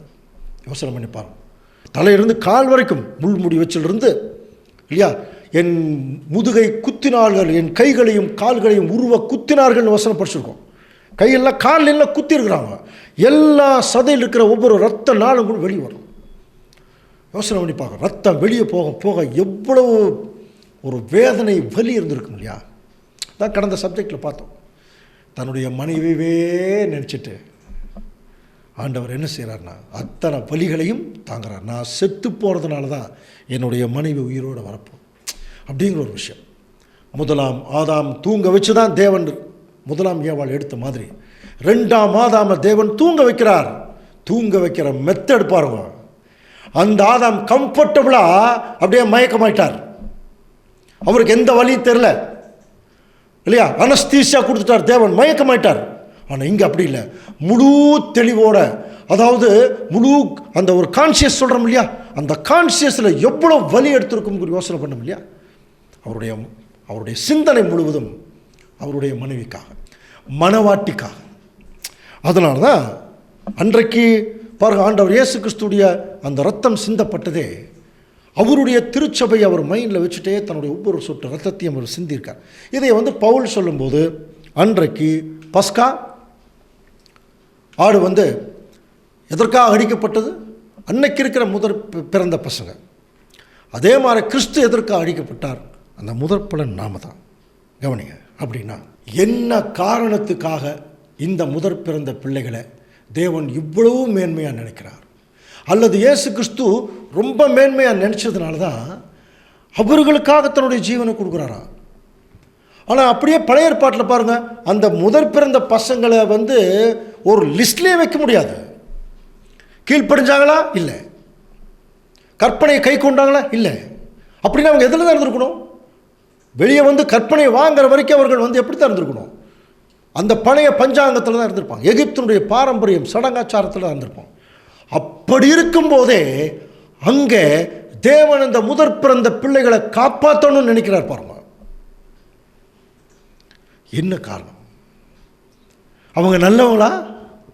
இல்லையே. கற்பனை கை கொண்டாங்களா? இல்லையே. அப்படின்னா இங்கே அதை காப்பாற்ற போகிறாருங்கிறதுக்கு நிழலாக தான் அங்கே இருக்குது. அப்போ அதில் நீங்கள் கண்டுபிடிக்க முடியாதுங்க. எதுக்கு? ஏதோ நிழல் காப்பாற்றுறதுக்கு அப்படின்னு வேணால் சொல்ல முடியாது. அப்படியே நீங்கள் பொருளுக்குள்ளே, நம்ம ஒரிஜினலுக்குள்ளே வரும்போது இங்கே நாம் தாங்க முதற் பிறந்த குழந்தைகள். கவனிங்க, ஏன் இந்த முதற் பிறந்த குழந்தைகளை காப்பாற்றுறதுக்கு இவ்வளோ பெரிய ரிஸ்கை தேவன் எடுக்கிறார்? ஆண்டவர் இயேசு கிறிஸ்துவினுடைய ஜீவனையே கொடுக்குறாங்கிறார். அப்படி என்ன நம்ம நல்லது பண்ணிட்டோம்? தேவன் விரும்புகிற மாதிரி நம்மகிட்ட என்ன இருக்கு? ஒன்றுமே இல்லை, எதுவுமே நம்ம செய்யலை. அவர் விரும்புகிற மாதிரி பேச்சு நம்மகிட்ட இல்லை, எதுவுமே இல்லை, நடவடிக்கைகளும் இல்லை. அப்படி இருக்கிற போது ஏதோ தேவன் கொடுத்த கிருபையில் அந்த வசனத்தை வாங்கி கொஞ்சம் அப்படியே போகிறோம், அவ்வளோதான். அது it is not up to the mark. அது அல்ல, அது ஒரு ஸ்டாண்டர்டே வேறு. அப்படின்னா அது தெரிஞ்சும் முதற் பிறந்த பிள்ளைகளாகிய நமக்காக, ஏன் இந்த நமக்காகங்கிற வார்த்தை, அதையத்தான் நம்ம நினைவு கூற போகிறோம். ஏன் இயேசு கிறிஸ்து நமக்காக மரித்தார் அது தெரியணும் இல்லையா? ஏதோ திருச்சபையின் மேல் அன்பு கொண்டு விட்டார், உண்மைதான். திருச்சபை யாருன்னே அவருக்கு தெரியலையே, பார்க்கலையே. அவர் பேதுரு, யோவான் இவங்களை தானே பார்த்தாரு. 2000 வருஷமாக அவருடைய திருச்சபையின் பிள்ளைகளை யாருமே அவர் பார்க்கலையே. ஆனாலும் அந்த பிள்ளைகள் மேலே அவர் அன்பு வச்சிருக்கார். பார்க்காம நம்ம பார்க்காம விசுவாசிக்கிறோம்னா சொல்கிறோம், ஆனால் ஆண்டவர் பார்க்காம விசுவாசிக்கிறார் தன்னுடைய திருச்சபையை. என்னவா இருக்கும்? என்ன காரணத்தினால இந்த முதற் பிறந்த குழந்தைகளை காப்பாற்றணும்னு தேவன் நினைக்கிறார். ஒரு பெரிய ட்ரெயின் ஆக்சிடென்ட் நடக்குது, உள்ளுக்குள்ளிருந்து நிறைய பேர் வெளியே எடுத்துட்டு இருக்கிறாங்க, பயங்கரமாக கத்திட்டு இருக்கிறாங்க. ஒரு சின்ன உதாரணம் புரியுதுங்களா? ட்ரெயின் மேலே கீழே விழுந்து கிடக்குது. ஒரு தகப்பன் ஒடியாடுறார், ஐயோ அப்படின்ட்டு ஒடியாடுறார். ஏங்க பதறீங்க? என் குழந்தைய இந்த ட்ரெயினில் அனுப்பிச்சிருக்கேன், அது என்னாச்சோ, அது பொழைச்சதோ, என்ன கஷ்டப்படுதோ, எங்கேயாவது மாட்டிகிட்டு இருக்குதோ அப்படின்னு சொல்லி அந்த தகப்பன் எப்படி பதறிட்டு வர்றார். ஏன் தெரியுமா? என் புள்ள உள்ள கிடக்குது. பதறிட்டு வருவார் இல்லையா? அப்போ ஒரு வேளை ஒரு ஜன்னலுக்குள்ளே அந்த பிள்ளையை பார்த்துட்டாருன்னு வச்சுங்க, தன்னுடைய உயிரை கொடுத்தாவது அந்த குழந்தையை வெளியே எடுத்துருவார். அதுக்கு என்னென்ன ரிஸ்க் எடுக்கணுமோ அந்த மாதிரி ஒரு உதாரணம் தாங்க இந்த பூமியில் நடந்திருக்கு. என்ன தெரியுமா அன்புக்குரிய சகோதர சகோதரி, நம்மெல்லாம் பூமியில் எண்ணப்படுவதற்கும் அபாத்திரர். நமக்கெல்லாம் எதுக்குமே லாய்க்கலைங்க. உலக பிரகாரமான நமக்கு பெரிய நாலேஜும் கிடையாது. விஞ்ஞானிகளோ பெரிய ஞானிகளோ இல்லை. சாதாரண ஜனங்களை விட மோசமான நிலைமையில் தான் நம்ம இருக்கிறோம். ரொம்ப நாள் ஒரு என்னதான் தேவன் நமக்கு பிடிச்சிருச்சுன்னு தெரியலையே, இதனால் இவ்வளோ ரிஸ்க் எடுக்கிறார் என்று பார்க்கும்போது, எப்படி அந்த தகப்பன் தன்னுடைய குழந்தை அந்த ட்ரெயினில் மாட்டியிருக்குது, அதை எப்படியாவது காப்பாற்றுறதுக்கு தன்னுடைய உயிரை கொடுக்குறதுக்கு முன் வருவாரோ. அன்புக்குரிய சகோதரர்களே கவனிக்கலாம். ஏன் தெரியுங்களா நம்ம மேலே இவ்வளவு தூரம் தேவன் அன்பு கொண்டிருக்கார்? இவ்வளவு தூரம் நம்முடைய ஆண்டவர் இயேசு கிறிஸ்து அன்பு கொண்டு மறுபடியும் அந்த மரணத்தை நினைவு கூர்ந்து நீ நல்லபடியாக வரணும்னு அவர் நினைக்கிறார். தெரியுங்களா? ஆண்டவர் இயேசு கிறிஸ்துடைய ஒரு வித்து நமக்குள் இருக்கா. புரியுதுங்களா? அதனால தான் இவ்வளோ ரிஸ்க் எடுக்கிறார். இப்போ நம்ம கூட சில பேர் சொல்லுவாங்களே, நான் இங்கே பிறக்க வேண்டியவன் இல்லை, நான் அமெரிக்காவில் பிறக்க வேண்டியவன் அப்படி சொல்லுவாங்க இல்லையா? அந்த மாதிரி உண்மையான திருச்சபை ஆக்சுவலாக இந்த பூமியில் பிறக்க வேண்டியவர்கள் அல்ல. நம்ம புரிஞ்சுக்கிறக்கா சொல்கிறேன். அவர்கள் பரலோகத்தில் ஆண்டவர் இயேசு கிறிஸ்துவோட இருக்க வேண்டியவங்க, அவருடைய கேரக்டரில் அவர் லயித்து போனவங்க. தப்பி தவறி பூமியில் பிறந்துட்டாங்க. அப்படித்தான் புரிஞ்சுக்கணும். இப்போ தேவன் சொல்கிறார், என்னுடைய பிள்ளைகள் பூமியில் இருக்கிறாங்க, அவங்கள போய் கூட்டிட்டு வா. ஆண்டவர் இயேசு கிறிஸ்து இந்த பூமியில் பார்க்கும்போது எப்படி அன்றைக்கு அந்த முதல் பிறந்த குழந்தைகள் ரொம்ப மோசமான நிலைமையில் இருந்ததோ, அதே மாதிரி தான் இன்றைக்கி நம்மெல்லாம் ரொம்ப மோசமான நிலைமையில், பாவத்தினுடைய கொடூரத்தில் சில நேரத்தில் நம்ம நம்முடைய சிந்தனைகள்லேயே பாவம் பண்ணிடுறோம்.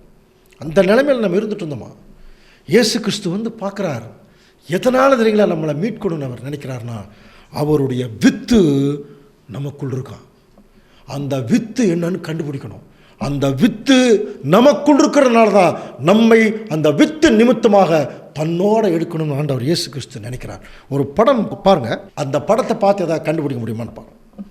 இது என்ன படம்? ஆதாமை தேவன் என்ன செய்கிறார்? தூங்க வைக்கிறார். நல்லா தூங்கிட்டார். தேவன் என்ன செஞ்சார்னா, ஆதாமுடைய விலா எலும்பிலிருந்து என்ன பண்ணாராம்? ஒரு உயிர் அணுவை எடுக்கிறார். நிறைய பேர் எப்படி புரிஞ்சுக்கிட்டாங்கன்னா, ஏதோ ஆதாமுடைய ஒரு விழாவை தனியாக வெட்டி எடுத்து அப்படியே உருவாக்குறார். அப்படியே இல்லை. நம்ம போன் மேரோ நல்லா சொல்கிறோம் இல்லையா, இந்த எலும்பு மஜ்ஜை அதுக்குள் இருக்கிற டிஎன்ஏ உயிரணுவை எடுக்கிறார். வெளியே எடுத்து ஏவாளை உருவாக்குறார். அப்போ ஆதாம் தூணா தான் ஏவாள் வெளியே வரும். இயேசு கிறிஸ்து மரித்தா தான் திருச்சபை வெளியே வரும். அது ஆண்டவருக்கு நல்லா தெரியும். ஆட்டுக்குட்டிக்கு நாம் எதற்காக அடிக்கப்பட போறோம்னு தெரியாதுங்க யாத்திராகமம் 12ஆம் அதிகாரத்தில். ஆனால் ஆண்டவர் இயேசு கிறிஸ்துவ தான் எதற்காக அடிக்கப்பட போறோம் நல்லா தெரியும். தன்னுடைய மரணத்தில் தான் தன்னுடைய திருச்சபை பரிசுத்தமாக வெளியே வருதுங்கிறது அவருக்கு நல்லா தெரியும். தூங்கிட்டார். யோசனை பண்ணி பாருங்க, தேவன் தூங்க வச்ச விதம் இருக்கு பாருங்க, அது எவ்வளவு பயங்கரமான கொடூரமான ஒரு விஷயம். கவனிச்சு பாருங்க. தலையிலிருந்து கால் வரைக்கும் அடித்து ரத்தத்தை வெளியெடுத்தா தான் அவர் தூங்கவே முடியும், சாகவே முடியும். அதற்கு தன்னை முழுவதும் சம்மதிக்கிறார்னா எந்த அளவுக்கு தன்னுடைய திருச்சபை அவர் நேசிக்கிறார் கொஞ்சம் பாருங்க. அதை நேசிச்சதுனால அவருடைய வித்து நமக்குள் இருக்கிறதுனால அதனால தாங்க நம்மளை வெளியே எடுக்கணும்னு நினச்சார். அப்படின்னா ஆதாமை தூங்க வச்சு எதில் எடுத்தார்? அந்த எலும்பும் மஜ்ஜையில். அதனால தான் சொன்னார், இவள் என் எலும்பின் எலும்பும் மாம்சத்தின் மாம்சம். புருஷனும் மனைவியும் ஒரே சரீரமாக இருக்கிறார்கள். தலை தேடிட்டு இருக்குதுங்க தன்னுடைய சரீரம் எங்கே, சரீரம் எங்கே, சரீரம் எங்கே என்று தேடிக்கொண்டிருக்கிற காலம் இது இல்லையா? ஸோ அன்புக்குரிய சவுல், அப்படின்னா ஆண்டவர் இயேசு கிறிஸ்துவுக்குள்ளிருந்து ஒரு வித்து நமக்குள்ளே இப்போ விதைக்கப்பட்டிருக்கான். அது என்னங்கிறத நம்ம கண்டுபிடிக்கணும்னா மறுபடியும் யாத்திராகமத்துக்குள்ளே நம்ம போகலாம். அதில் ஒரு முக்கியமான ஒரு விஷயத்தை கண்டுபிடிக்கலாம். பாருங்கள், யாத்திராகமம் 12ஆம் அதிகாரம் 46ஆம் வசனம். அதை ஒவ்வொரு வீட்டிற்குள்ளும் புசிக்க வேண்டும். அந்த மாம்சத்தில் கொஞ்சமாகிலும் வீட்டிலிருந்து வெளியே கொண்டு போகக்கூடாது. அதில் ஒரு எலும்பையும் முறிக்க கூடாது. பார்த்தீங்களா? அதில் ஒரு எலும்பை கூட முறிக்கூடாது. ரொம்ப ஜாக்கிரதையாக இருந்திருப்பாங்க பாருங்கள். இந்த குறவலை, ஆக்சுவலாக குறவலை எலும்புன்னு தான் சொல்லுவாங்க. அதை கூட கரெக்டாக பார்த்து கட் பண்ணணும், நரம்போடு சேர்த்து கட் பண்ணிடணும். எந்த அளவுக்கு ஜாக்கிரதையாக அதை செய்திருப்பாங்க யோசனை பண்ணி பார்க்கலாம். அவருடைய எலும்பு, அந்த பஸ்கா ஆட்டுக்குட்டியுடைய ஒரு எலும்பு கூட முறிக்கூடாது. அதே செத்து போகுது, முறிச்சா என்ன, முறிக்காமல் போனால் என்ன, நம்ம ஒரு கேள்வி கேட்கலாம். தேவன் எந்த ஒரு காரியத்தை செய்தாலும் ஒரு காரணம் இல்லாமல் செய்ய மாட்டார். நீங்கள் கவனிச்சு பாருங்கள். அப்படியே இந்த பஸ்கா ஆட்டுக்குட்டி ஆண்டவர் இயேசு கிறிஸ்து இந்த பூமியில் அவர் தன்னுடைய ஜீவனை இந்த பூமியில் கொடுக்கும்போது, யோவான் 19ஆம் அதிகாரம் 36ஆம் வசனம் வாசிக்கலாம். அவருடைய எலும்புகளில் ஒன்றும் முறிக்கப்படுவது இல்லை என்கிற வேத வாக்கியம் நிறைவேறும்படி இவைகள் நடந்தது. பார்த்தீங்களா? அவருடைய எலும்புகளில் ஒன்றும் முறிக்கப்படுவதில்லை. எப்படி அந்த பஸ்கா ஆட்டினுடைய எலும்புகள் முறிக்கப்படவில்லையோ அதே மாதிரி ஆண்டவர் இயேசு கிறிஸ்துடைய எலும்புகள் கூட முறிக்கப்படவில்லை. இப்போ கேள்வி என்னென்னா, முறிக்கப்படலைன்னா என்ன பெருசாக என்ன, அவர் செத்து போகிறதுன்னு ஆயிடுச்சு. அவருடைய பாடி அவர் தேவனை மறைக்க போகிறார். அவர் ஆவிக்குரிய சரீரத்தில் எந்திரிக்க போகிறார். அப்படி இருக்கிற பட்சத்தில் அந்த எலும்பு முறிச்சா என்ன, முறிக்கல என்ன, அது இன்னொரு விஷயம் பாருங்கள். அந்த கல்லர்கள், அந்த தண்டனை இருக்குது பாருங்கள், சிலுவை, அது கேபிட்டல் பனிஷ்மெண்ட், உச்சபட்ச தண்டனை. எலும்புகள் எல்லாம் தனித்தனியாக ஜாயிண்ட்ஸ் எல்லாம் உடைச்சிருவாங்க, சரிங்களா? அந்த மாதிரி மற்ற கல்லர்களையும் உடைச்சாங்க. ஆண்டவர் இயேசு கிறிஸ்துக்கிட்ட வரும்போது அவர் ஏற்கனவே என்ன ஆயிட்டார்? அவர் மரித்திருந்தார். அதனால் ஆண்டவருடைய எலும்புகள் முறிக்கப்படவில்லை. அப்படின்னா எலும்பில் ஏதோ ஒரு விஷயம் இல்லாமல் இவ்வளோ தூரம் தேவன் சொல்லியிருக்கிறதுக்கு வாய்ப்பு இல்லை இல்லையா? ஸோ அன்புக்குரிய சகோதர சகோதரர்களே, இப்போ தான் கிறிஸ்துவுடைய வித்து என்னன்னு பார்க்க போகிறோம் இல்லையா? அப்போ அன்னைக்கு 1ஆம் மாதம் அவருக்குள்ளிருந்து ஒரு வித்து வெளியெடுக்கப்பட்டு, அது எலும்பு, அந்த எலும்பினுடைய மஜ்ஜை வெளியெடுக்கப்பட்டு அந்த ஏவாளுக்கு கொடுக்கப்பட்ட அந்த ஏவாள் வந்துச்சு. புரிஞ்சுக்கலாம். அதே மாதிரி தான் ஆண்டவர் இயேசு கிறிஸ்து இந்த பூமியில் அவருடைய ஒரு எலும்பு தாங்க அவருடைய வித்து. அந்த வித்து நமக்குள்ள விதைக்கப்பட்டிருக்கிறது. அந்த விதை நமக்குள் இருக்கிறதுனால தான் இந்த விதை செத்துறக்கூடாது. ஏன்னா அது அவரோடது, அவருடைய விதை, அவருடைய வித்து, அது செத்துறக்கூடாது. அதுக்கு அவர் என்ன பண்ணிட்டார்னா, செத்துறக்கூடாதுன்னு காப்பாற்ற வந்தவர் இவர் செத்துட்டார், காப்பாற்றிட்டார். புரியுதுங்களா? எப்படி அந்த ரயிலுக்குள்ளே மாட்டின குழந்தையை காப்பாற்றுறதுக்கு அந்த முயற்சியில் தகப்பன் செத்துட்டாருங்க, குழந்தை காப்பாற்றப்பட்டது. வெளியே வந்த அந்த குழந்தைக்கு தன்னுடைய தகப்பனை டெட் பாடியாக பார்க்கும்போது எப்படி இருக்கும்? திங்க் பண்ணி பாருங்க. என்னுடைய ஒரு காப்பாற்றுதலுக்காகத்தான் தன்னுடைய தகப்பன் செத்து போயிட்டாரே. அப்போது தன்னுடைய தகப்பன் மேலே எவ்வளவு அன்பு, கதறி அழுகுமா இல்லையா? அந்த உணர்வு வருமா இல்லையா? அந்த உணர்வு நமக்கு இருக்குதா? அந்த உணர்வு இருக்கணும்.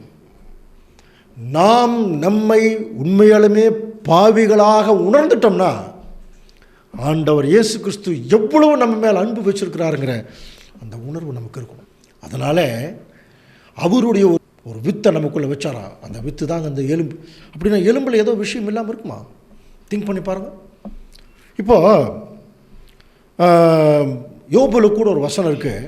இந்த எலும்பை தேவன் எப்படி வச்சிருக்கார் பாருங்க. யோபு 10:11 தோலையும் சதையையும் எனக்கு தரித்து எலும்புகளாலும் நரம்புகளாலும் என்னை இசைத்தீருங்கிறார் பாருங்க. அப்போது இங்கிலீஷில் அதுக்கு எப்படி தெரியுமா? ஃபென்ஸ்டு வித் போன்ஸ் இருக்கும்.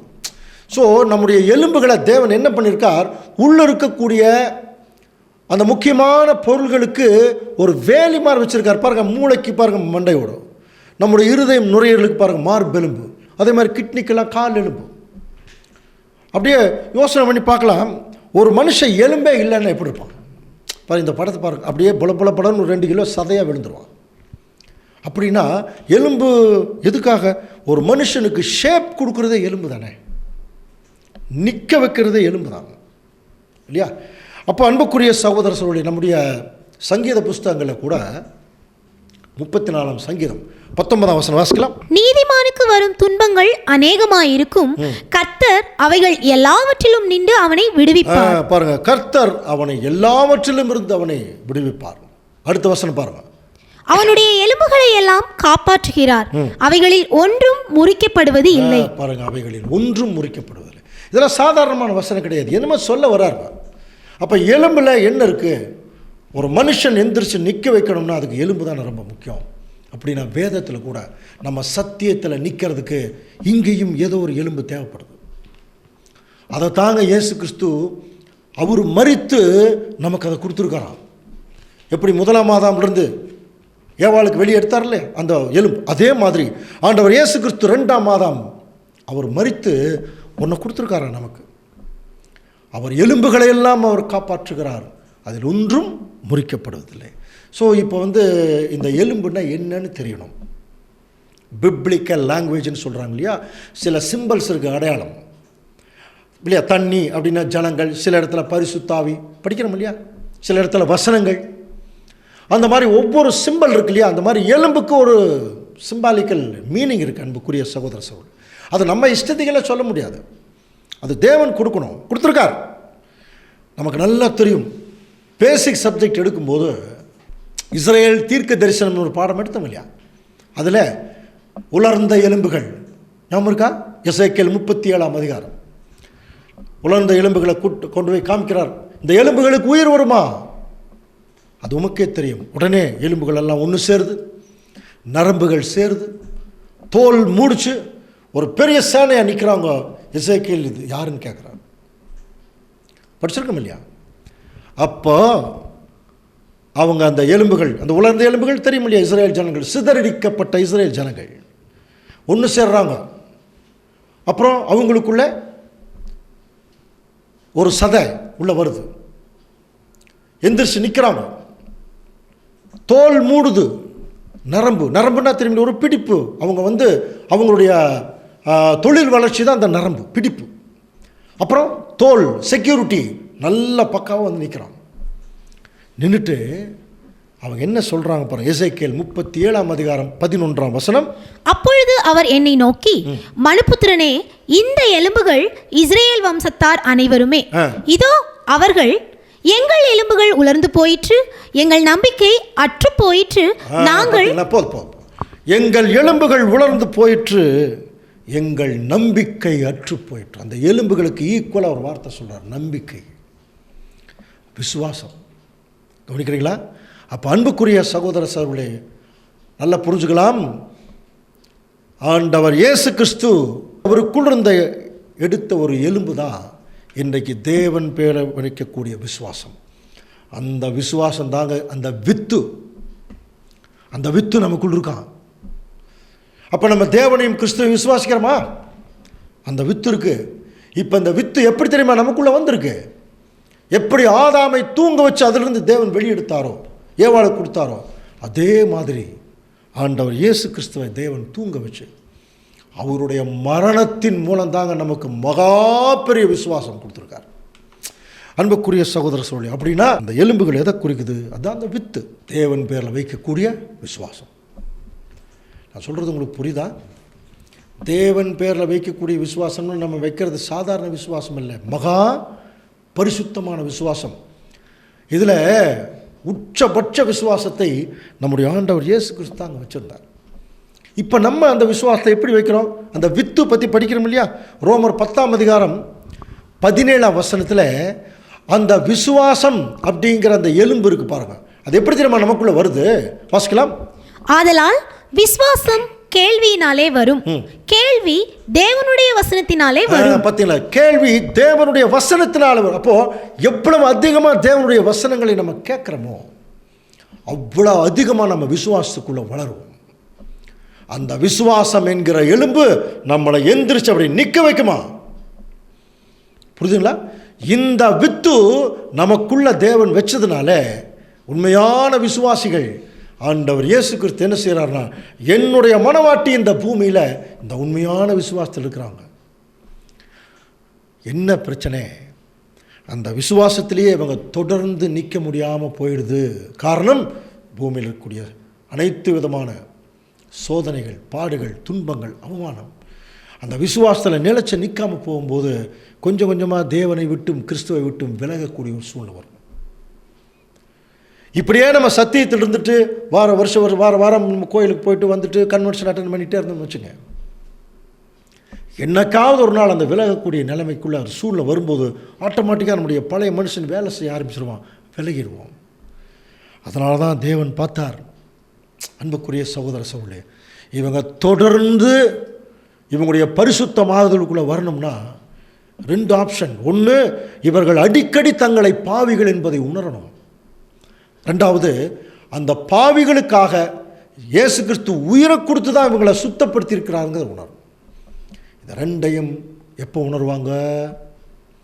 ஒரு முழு பரீட்சை வந்தால் தானே அந்த ஒரு பயம் வருது, படிக்கணுங்கிற ஆர்வம். அதே மாதிரி தாங்க ஒவ்வொரு வருஷமும் நமக்கு முழு பரீட்சை. எது தெரியுமா? ஆண்டவர் இயேசு கிறிஸ்துடைய மரணத்தின் நினைவு கூறுதல் நாள். அவர் பக்கத்தில் வர்றதுக்கு ஒரு வாய்ப்பு. பக்கத்தில் வந்தால் தான் நம்ம எந்த அளவுக்கு பாவிகள், எந்த அளவுக்கு பரிசுத்தம் இல்லாதவர்கள் என்பதை உணர்வோம். அப்படி உணரும்போது இன்னும் நம்மை பரிசுத்தப்படுத்துவதற்கு ஆண்டவர் இயேசு கிறிஸ்து இன்னொரு முறை சாக முடியாதுங்க. அவர் ஒரு முறை செத்துட்டார். அவர் செத்து போய் மிச்சமானது எஞ்சி இருப்பது என்னன்னா, நம்மை மேலும் பரிசுத்தப்படுத்துவதற்கு இன்னும் ஆண்டவர் இயேசு கிறிஸ்து எப்படி தயாராக இருக்காருன்னா, தன்னுடைய சரீரத்தையும் தன்னுடைய ரத்தத்தையும் இன்னும் ஸ்டாக் பண்ணி வச்சிருக்காங்க. அந்த ஸ்டாக் பண்ணி வைக்கப்பட்டதை நம்ம என்ன செய்யணும்? மனப்பூர்வமாக நம்ம அவருடைய பரிசுத்த பந்தியில் பங்கு கொள்ளும்போது, ஆண்டவரே இதோ உம்முடைய சரீரத்தில் நான் அங்கமாகிறேன், இதோ உம்முடைய ரத்தத்தில் எனக்கு பங்கு இருக்குது அப்படின்னா, புரியுதுங்களா? நீங்கள் செய்த தியாகத்தில் நானும் கூட சேர்ந்துக்கிறேன், உம்மோடு நான் ஐக்கியப்படுறேன். ஐக்கியப்பட்டால் மட்டும்தான் உம்முடைய சரீரமாக ஆக முடியும். புரியுதுங்களா? அந்த ஒரு அர்த்தத்தில் நம்ம தேவன் நம்மளை கூப்பிடும்போது மனப்பூர்வமாக பயபக்தியோட அந்த வசனங்களை கை கொண்டு வரணும். ஏன் அப்படின்னா அவருடைய வசனம் சாதாரணமான விஷயம் இல்லை. பாரு, 1 பேதுரு 1:23 வாசிக்கலாம். அழிவுள்ள வித்தினாலே அல்ல, என்றென்றைக்கும் நிற்கிறதும் ஜீவன் உள்ளதுமான தேவ வசனமாகிய அழிவு இல்லாத வித்தினாலே. பாருங்க, அழிவில்லாத வித்தினாலே மறுபடியும் ஜெனிப்பிக்கப்பட்டிருக்கிறீர்கள். நமக்கு தெரியும் இல்லையா, அழிவில்லாதது எது? வானமும் பூமியும் ஒழிந்து போகும், என் வார்த்தைகளோ ஒழிந்து போவதில்லை. அழிவில்லாதது, அழிவில்லாத வித்துவை பெற்றுக்கொண்டிருக்கிறோம் நம்ம. அப்போ நம்ம அழிஞ்சு போயிடக்கூடாது இல்லையா?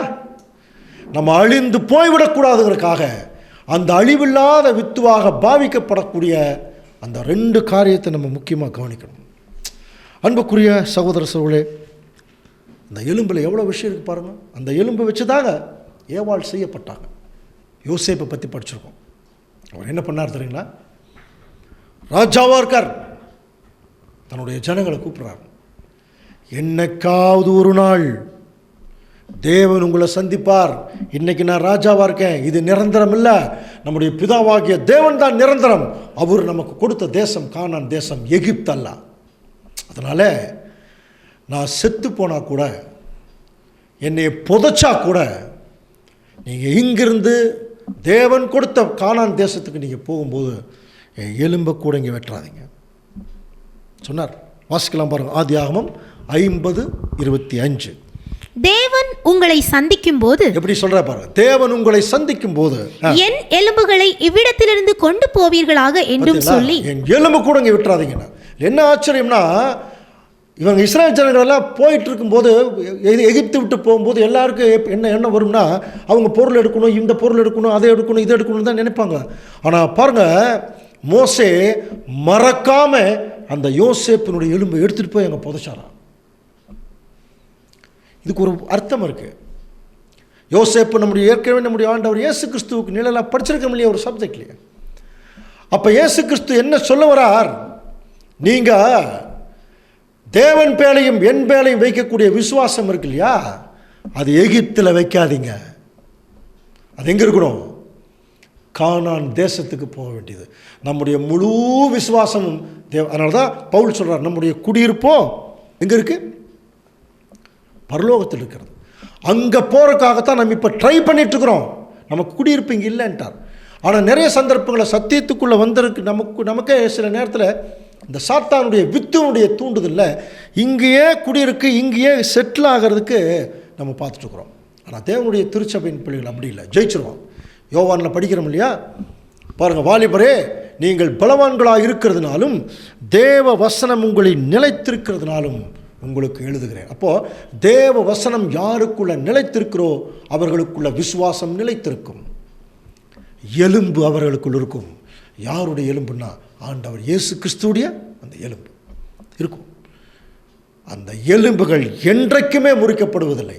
நல்லா புரிஞ்சுக்கலாம். இதுக்கு தான் திருச்சபைக்கும் திரள் கூட்டத்துக்கும் பெரிய வித்தியாசமே.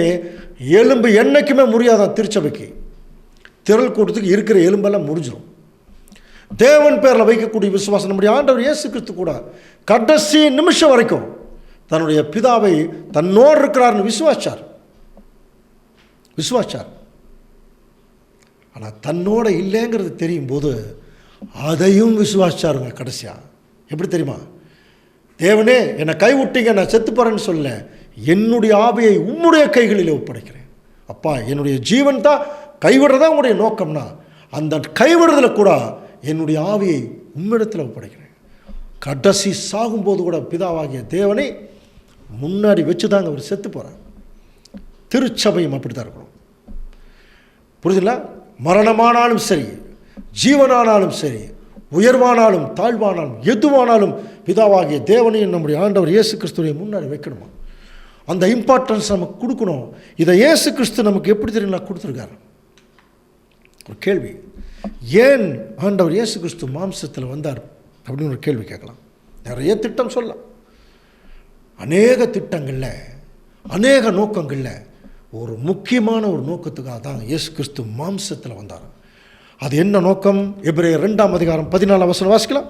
ஆதலால் பிள்ளைகள் மாம்சத்தையும் இரத்தத்தையும் உடையவர்களாய் இருக்க அவரும் அவர்களைப் போல மாம்சத்தையும் இரத்தத்தையும் உடையவரானார். பார்த்தீங்களா?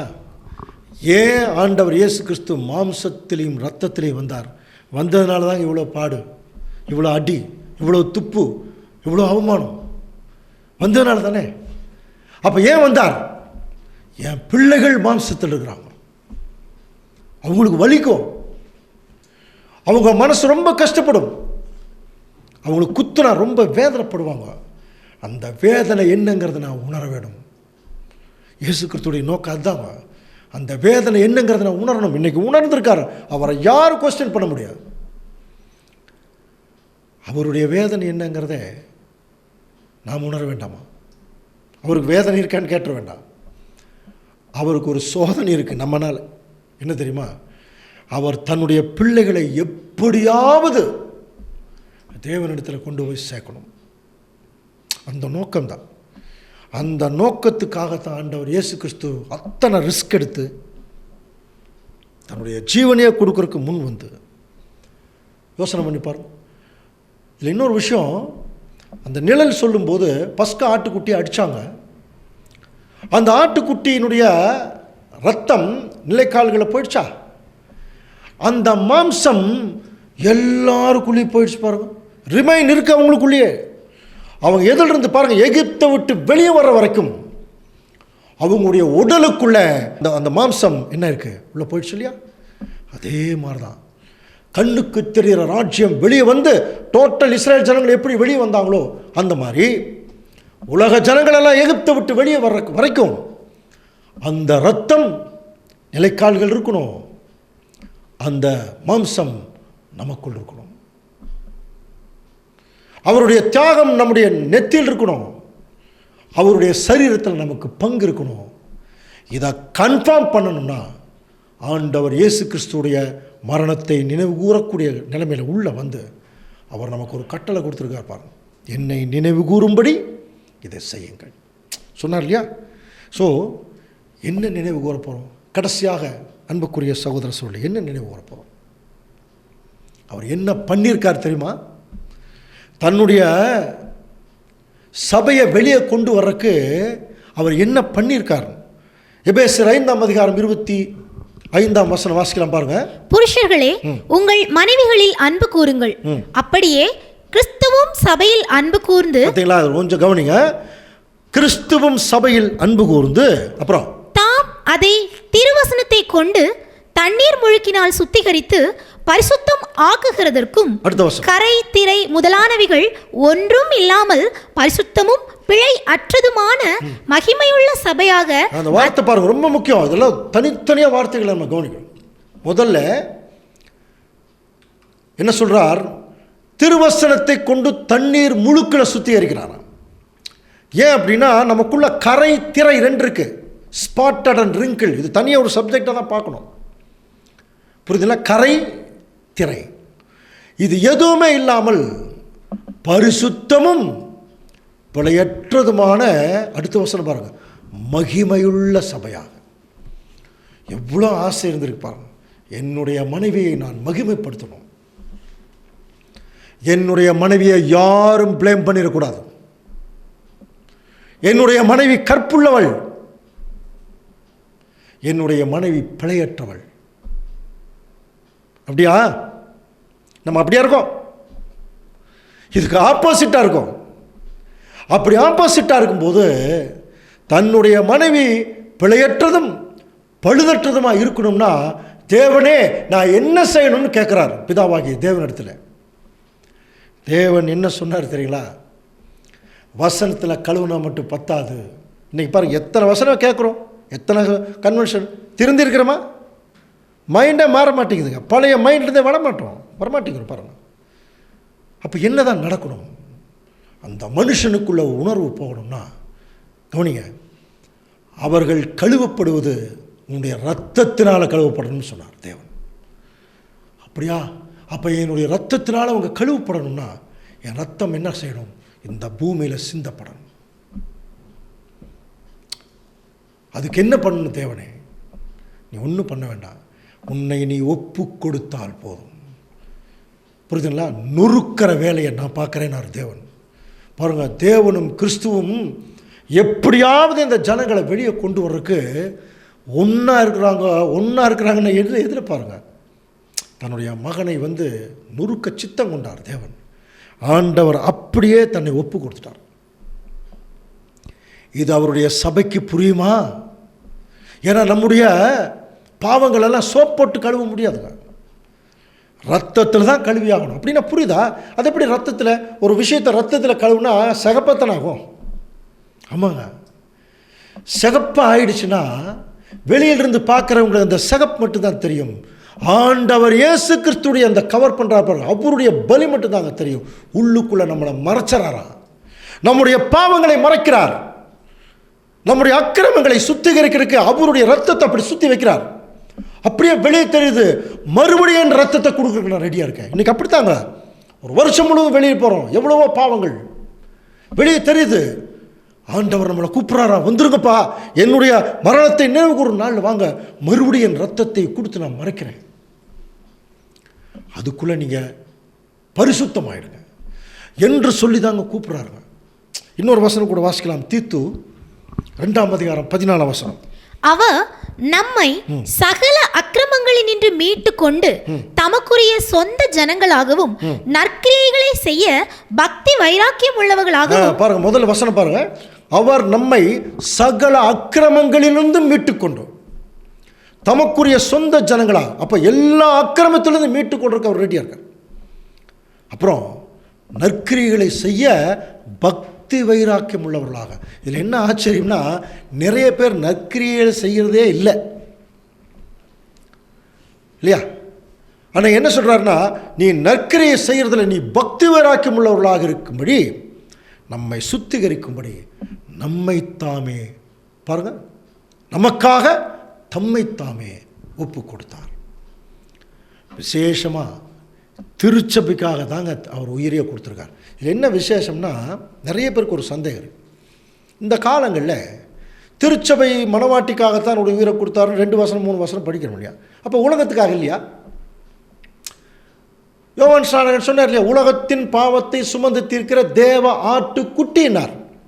அங்கேயும் பஸ்கா ஆட்டுக்குட்டி தான் அடிக்கப்பட்டது. அப்போது ஆண்டவர் இயேசு கிறிஸ்துடைய மரணம் உலக ஜனங்களுக்காகவா, விசேஷமாக திருச்சபைக்காகவா?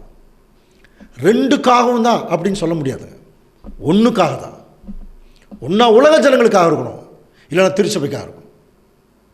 சொல்லுங்க, எதுக்கு தேவன் தன்னுடைய குமாரனை ஒப்பு கொடுத்தார், அல்லது கிறிஸ்து தன்னை எதுக்கு ஒப்பு கொடுத்தார்? இந்த சப்ஜெக்ட் என்ன சொல்லுது தெரியுங்களா? அன்னைக்கு இஸ்ரேல் ஜனங்களுக்காக அடிக்கப்படவில்லை. யாத்திராகமம் 12ஆம் அதிகாரம் முதற் பிறந்த குழந்தைகளுக்காகத்தான். அந்த நிழல் கரெக்டாக வந்துச்சுன்னா, இங்கேயும் மூத்த பிள்ளைகள் திருச்சபைக்காகத்தாங்க கிறிஸ்து உயிரை கொடுத்தார், உலகத்துக்காக இல்லை. அப்படின்னா இது எப்படி மேட்ச் ஆகும்? ரொம்ப சிம்பிள். அந்த திருச்சபையை வெளியே எடுத்துட்டோம்னா பாருங்க, அந்த முதற் பிறந்த குழந்தைகளை காப்பாற்றிட்டா, அந்த முதற் பிறந்த குழந்தைகளின் நிமித்தமாக எல்லா ஜனங்களும் என்ன ஆயிடுறாங்க? எகிப்தை விட்டு வெளியே வந்தாங்க இல்லையா?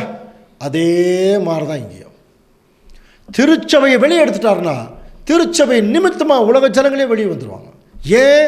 திருச்சபை யார் தெரியுமா? அம்மா. அவருடைய ராஜ்யத்தில் உலக ஜனங்களுக்கு அம்மாவாக இருக்க போகிறவங்க. கிறிஸ்து அப்பா மாதிரி இருப்பாராம், நித்திய ஜீவனுக்கு ஒரு பிதா. இதை தாங்க முதல் ஆதாம் முதல் ஏவாள், 2ஆம் ஆதாம் 2ஆம் ஏவாள். இப்போ கவனிச்சு பாருங்க, முதல் ஆதாம் முதல் ஏவாள், இவங்க 2 பேர்த்துக்குள்ள இருந்தானே உலக ஜனங்கள் வந்தாங்க. அப்படின்னா இவங்க 2 பேர் எவ்வளோ முக்கியம்? அதே மாதிரி தாங்க ஆண்டவர் இயேசு கிறிஸ்து தன்னுடைய மனைவியை எலும்பு கொடுத்து அவர் உருவாக்கிட்டார்னு வச்சுங்க, இதுக்குள்ளிருந்து தாங்க உலக ஜனங்கள் வெளியே வருவாங்க ஆசீர்வாதத்துக்குள்ள. இந்த பர்பஸ். அப்போது அவருடைய முழு முதற் நோக்கமே திருச்சபை என்ன செய்யணும்? இப்போ காப்பாற்றி ஆகணும். திருச்சபை செத்துறக்கூடாது. தொடர்ந்து பாவத்திலே நம்ம போயிட்டு இருந்தோம்னா அது 2ஆம் மரணம் வரைக்கும் நம்மளை வழி நடத்திடுமா. அதிலிருந்து நம்மளை தப்பிக்க வைக்கிறதுக்கும், உணர்வை கொடுக்கறதுக்கும், நம்ம அலர்ட் ஆகிறதுக்கும், புரியுதுங்களா, ஏற்படுத்தக்கூடிய அந்த முழு பரீட்சைக்கு பேர் தான் ஆண்டவர் இயேசு கிறிஸ்துடைய மரணத்தை நினைவு கூறுதல். கரெக்டாக அங்கே வந்து நிற்கும்போது நம்ம எந்த அளவுக்கு கடந்த வருஷத்தில் தேவனுக்கு பிரியமில்லாத செஞ்சோங்கிறது தெரியும். உடனடியாக நம்மை ஆண்டவர் இயேசு கிறிஸ்துடைய அந்த தியாகத்தை நம்ம நினைவு கூறுவோம். அவர் செத்து போய் நம்மளை வந்து வெளியே கொண்டு வந்திருக்காராம். ஒரு விஷயம் பாருங்கள், அவர் சாகலைன்னா நம்ம வெளியே வரக்கு வாய்ப்பு இல்லை. ஆதாம் தூங்கலினா ஏவாள் வெளியே வரக்கு வாய்ப்பு இல்லை. அதே தான் இங்கேயும். அப்போ நம்மளை வெளியே கொண்டு வந்திருக்காருன்னா அதற்கு ஆண்டவர் இயேசு கிறிஸ்து செத்துருக்கார். அவருடைய வித்து நமக்குள் இருக்கு. எப்படியாவது இதை கொண்டு போகணும். கவனிக்கிறீங்களா? கடைசியாக அன்புக்குரிய சகோதர சகோதரர்களே, ஆண்டவர் இயேசு கிறிஸ்து நம்மளை அழைக்கிறார். என்னுடைய பரிசுத்த பந்தியில் பங்கு பெறுங்கள், என்னை நினைவு கூறும்படி இதை செய்யுங்கள். என் மாம்சத்தை புசித்து என் இரத்தத்தை பானம் பண்ணுகிறவனை நான் கடைசி நாளில் எழுப்புவேன் சொன்னார் இல்லையா? ஸோ அன்புக்குரிய சோழர்கள், இப்போ வந்து ஆண்டவர் இயேசு கிறிஸ்துடைய மரணத்தை நினைவுகூருக்காக நம்ம வந்திருக்கோம். விசேஷமாக இந்த வருஷத்தில் அதே நேரத்தில் நம்ம வந்து நாங்கள் நிற்கும்போது யோசனை பண்ணி பாருங்கள், நம்மெல்லாம் ஆண்டவர் இயேசு கிறிஸ்துடைய பரிசுத்தமான சரீரமாக பாவிக்கக்கூடிய அந்த அப்பத்தை சாப்பிடுவதற்கு நாம் தகுதியுள்ளவர்களா? பரிசுத்தமான இரத்தமாக பாவிக்கக்கூடிய அந்த திராட்சரசத்தை நாம் பருகுவதற்கு தகுதியுள்ளவர்களா? தகுதியுள்ளவர்களானா இல்லை. ஆனால் ஆண்டவர் என்ன சொல்கிறார்? நீங்கள் சாப்பிடுங்கிறார்.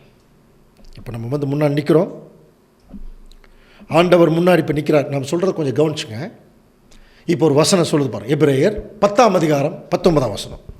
ஆகையால் சகோதரரே, நாம் பரிசுத்த ஸ்தலத்தில் பிரவேசிப்பதற்கு இயேசுவானவர் தமது மாம்சமாகிய திரையின் வழியாய் புதிதும் ஜீவனுமான மார்க்கத்தை நமக்கு உண்டு பண்ணினபடியால். ஆசரிப்பு கூடார சப்ஜெக்ட்லேயே பார்த்துருக்கோம். இன்னும் கொஞ்சம் டீப்பாக நம்ம உள்ளே போகும்போது நம்ம பரிசுத்த நிலைமைக்குள்ளே போகிறதுக்கு, நம்மளை பரிசுத்தப்படுத்துவதற்கு ஆண்டவர் இயேசு கிறிஸ்து தம்முடைய மாம்சத்தையே ஒரு திரையாக முன்னாடி வைக்கிறாங்க. இது எப்படி புரிஞ்சுக்கலாம் அப்படின்னா பாருங்கள், இப்போ இயேசு கிறிஸ்து இப்படி நிற்கிறார் வச்சுங்க. இப்போ நம்ம வந்து பரிசுத்த நிலைமைக்குள்ளே போனால் அது பின்னாடி இருக்குது. அவர் முன்னாடி நிற்கிறார், அந்த பரிசுத்த ஸ்தலம்ங்கிறது பின்னாடி இருக்குது. இப்போ நான் புரிஞ்சுக்கிறக்கா சொல்கிறேன் வைங்க. இப்போ நம்ம முன்னாடி வந்து நிற்கிறோம். ஆண்டவர் சொல்கிறார், என்னுடைய மாம்சமாகிய திரையின் வழியாக நீங்கள் பரிசுத்தமாயிடுங்க, வாங்க வாங்க என்று சொல்லி கூப்பிடும்போது நாம் முன்னாடி நின்றுட்டு சொல்கிறோம், ஆண்டவரே நாங்கள் வர்றதுக்கு ரெடியாக இருக்கோம், பின்னாடி தான் அந்த பரிசுத்த ஸ்தலம். இப்போ 2 விஷயந்தான். நீங்கள் ஒன்று விலகணும், விலகுனா நாங்கள் உள்ளே போவோம். கவனிச்சு பாருங்க. அப்போ இயேசு கிறிஸ்து விலகுன என்ன ஆகும்? அவர் நமக்கு வழி இல்லைன்னு ஆகிடும். ஆனால் இயேசு கிறிஸ்து தான் நமக்கு வழி. அவர் விலக முடியாது, அங்கே தான் நிற்கணும். ஆனால் இப்போ நம்ம உள்ளே போய் ஆகணும். வாங்க வாங்க வாங்க வாங்கன்னு கூப்பிடும்போது நம்ம தயங்கி நிற்கிறோம் இல்லையா? அந்த தயக்கத்துக்கு மருந்து கொடுக்குறார். எபிரேயர் 10:20 வாசிக்கலாம். அந்த மார்க்கத்தின் வழியாய் பிரவேசிப்பதற்கு அவருடைய இரத்தத்தினாலே நமக்கு தைரியம் உண்டாயிருக்கிறபடி. அந்த மார்க்கத்தின் வழியாய் பிரவேசி, அவர் ஒரு மார்க்கம் கொடுத்துருக்கார் இல்லையா? அவருடைய வழி, அதுக்குள்ளே போகிறதுக்கு அவருடைய இரத்தத்தினாலே நமக்கு தைரியம். அப்போது இங்கே வந்து நிற்கிறோம், பாவிகளாக வந்து நிற்கும்போது ஆண்டவர் வாங்க வாங்க. நம்ம என்ன சொல்லுவோம்? ஆண்டவரே நீங்கள் முன்னாடி நிற்கிறீங்க, நாங்கள் எப்படி உள்ளே வர்றது? நீங்கள் வாங்க, தைரியமாக வாங்க, விசுவாசித்து வாங்கங்கிறார். ஆனால் வருமா? வரமாட்டோம். ஏன்னா அங்கே முன்னாடி அவர் நிற்கிறாரே, அங்கே போய் ஆகணும். இன்னைக்கு வரைக்கும் அந்த விசுவாசம் இல்லைங்க. ஆனால் விசுவாசிக்கிறவங்க என்ன பண்ணுவாங்க தெரியுமா? அவர் வாங்கன்னு சொல்லிட்டா அப்படியே விசுவாசி உள்ள வரணுமா? கவனிங்க, அப்படி வரும்போது அந்த பக்கம் போகிறதுக்கு ஒரே வழி என்ன தெரியுங்களா? ஆண்டவர் இயேசு கிறிஸ்துடைய அந்த சரீரத்தை கிழிக்கிறதா வழி. என்ன பண்ணியிருக்காரு தெரியுங்களா? சரீரத்தை கிழிச்சு உள்ள வாங்கன்னு சொல்கிறார். யோசனை பண்ணி பாருங்க. இப்போ சரீரத்தை கிழிச்சிட்டாருன்னு வச்சுங்க. இப்போ நம்ம உள்ளே போகும்போது சரீரம் கிழிக்கும் போது அந்த ரத்தம் படியும் இல்லையா? அப்போது நம்ம உள்ளே போகும்போதே அவருடைய ரத்தம் நம்ம மேலே படிய ஆரம்பிக்கும். இயேசு கிறிஸ்துடைய உண்மையான தியாகம், தியாக உணர்வு, அன்பு, அதெல்லாம் ரத்தத்தில் கலந்துருக்குதுங்க. அந்த ரத்தம் நமக்குள்ளே போகும்போது அந்த ரத்தம் நம்மை உணர்வுள்ளவர்களாக மாற்றிடும். அவரை போலவே தியாக உள்ளவர்களாக, அன்புள்ளவர்களாக. அதனால தாங்க சொல்கிறாரு. அப்போ அதை நம்ம விசுவாசிக்கணும் இல்லையா? இந்த எலும்பை தாங்க நமக்குள்ளே வச்சுருக்கார். நிறைய பேருக்கு அந்த எலும்பே இல்லை, வெறும் சதையாக தான் இருக்காங்க. இந்த எலும்பை நமக்குள்ளே வச்சதுனால தான் தைரியமாக விசுவாசி உள்ளே வாங்குங்கிறார். அவருடைய ரத்தத்தினாலே. அப்போது அவர் என்ன சொல்ற? உனக்காக நான் தான்ப்பா ரத்தம் சிந்திருக்கேன், நீ மேலும் பரிசுத்தமாகறதுக்கு. இனி வேத வசனங்கள் கவனிச்சு பாருங்க, தண்ணீர் முழுக்கு அது என்ன பண்ணும்னா நிறைய விஷயங்களை தெரிய வைக்கும், சத்தியத்தை புரிய வைக்கும். புரியுதுங்களா? ஆனால் அதே சமயத்தில் ஆண்டவர் இயேசு கிறிஸ்துடைய தியாகம், அந்த ரத்தம் நம்மை உணர்வுள்ளவர்களாக மாற்றும். அந்த உணர்வு மட்டும் இப்போ இல்லைன்னா, அந்த உணர்வு அவருக்கு இருந்ததுனால தாங்க அவர் நம்ம மாதிரி மாம்சத்தில் வந்துட்டார். இப்போ நம்ம அவரை போல் ஆவிக்குரிய சரீரத்துக்குள்ளே அவரோடு இருக்கணுங்கிற முடிவு பண்ணிட்டோம்னா, இப்போ நம்ம என்ன செய்யணும்? தைரியமாக உள்ளே போகலாம். அப்படின்னு என்ன அர்த்தம்? நம்ம தகுதி இல்லை ஆண்டவரே, தகுதி இல்லை ஆண்டவரேன்னு சொல்லாதீங்க. அவர் கூப்பிட்டாருன்னா நம்மளை தகுதிப்படுத்துறதுக்கு தான். அப்போ அப்படி அது மாதிரி சில பேர் சொல்கிறவங்க என்ன அர்த்தம்னா, நான் இதுக்குள்ளே வர்றதுக்கு தயாரில்லை, எனக்கு விருப்பம் இல்லைன்னு அர்த்தம். ஆண்டவர் சொல்கிறார், என்னை நினைவு கூறும்படி இதை செய்யுங்கள், தைரியமாக உள்ளவான். அப்படி உள்ளே வரும்போது மறுபடியுமாக அவருடைய ரத்தம் நம்ம மேலே தெளிக்கப்படுவதற்குரிய அடையாளம் தாங்க. அது ரெண்டையும் நம்ம வாங்குகிறோம். அப்படி வாங்கும்போது தேவன் மேலும் ஒரு வருஷத்தை நமக்கு கூட்டி கொடுக்குறார். எதுக்கு தெரியுங்களா? இந்த ரத்தம் உங்களை பரிசுத்தமாக்குற அந்த உணர்வோடு நீங்கள் போங்க. அடுத்த வருஷம் முழுவதும் அந்த உணர்வோடையே இருங்க. என்னுடைய மரணத்தை நினைவு கூறுங்கள். அந்த நினைவு கூறுதலுக்குரிய அடையாளமாகிய அந்த அப்பத்தையும் அந்த திராட்சரசத்தையும் என்னுடைய நினைவாக நீங்கள் செய்யுங்க என்று சொல்லி ஆண்டவர் இயேசு கிறிஸ்து சொல்லும்போது, பயபக்தியோட அந்த உணர்வோட அந்த பந்தியில் நம்ம பங்கு கொள்ளும்போது மெய்யாகவே நம்முடைய இருதயத்தின் சிந்தனைகளை தேவன் பார்க்குறார். ஒருவேளை நம்ம பாவி நிலைமையில் இருந்தால் கூட அவருடைய ரத்தம் நமக்காக மறுபடியுமாக, பார்த்தீங்களா, மறுபடியுமாக நமக்கு ஒரு சான்ஸ் கொடுக்குதான். நீங்கள் மேலும் பரிசுத்தமாக இருக்கு, இனி ரத்தம் சிந்த வேண்டாம், ரத்தத்தை போல் இருக்கக்கூடிய என்னுடைய தியாகத்தை நீங்கள் மைண்டுக்குள்ளே வச்சிங்கன்னா உங்களை அது உணர்வுள்ளவர்களாக மாற்றும்னு சொல்கிறார். அந்த உணர்வோடு இந்த வருஷத்தில் அந்த பரிசுத்த பந்தியை அனுசரிக்க தேவன் தாமே நம் அனைவருக்கும் எல்லா விதமான ஆசீர்வாதங்களையும் தந்து அருள் புரிவாராக. ஆமென்.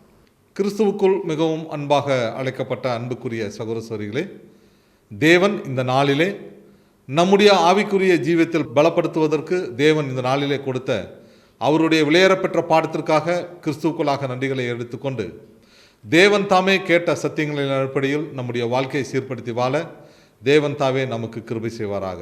தொடர்ந்து இந்த நாளுக்குரிய நிறைவு ஜெபத்தை நம்முடைய அன்பு சகோதரர் அவர்கள் வழிநடத்துவார்கள். ஆசீர்வாதம் நம்முடைய மூத்த சகோதரர் அவர்கள் வசனத்தின் அடிப்படையில் ஏறெடுப்பார்கள். நல்ல பிதாவே, இந்த நல்ல நேரத்துக்காக நன்றி அப்பா.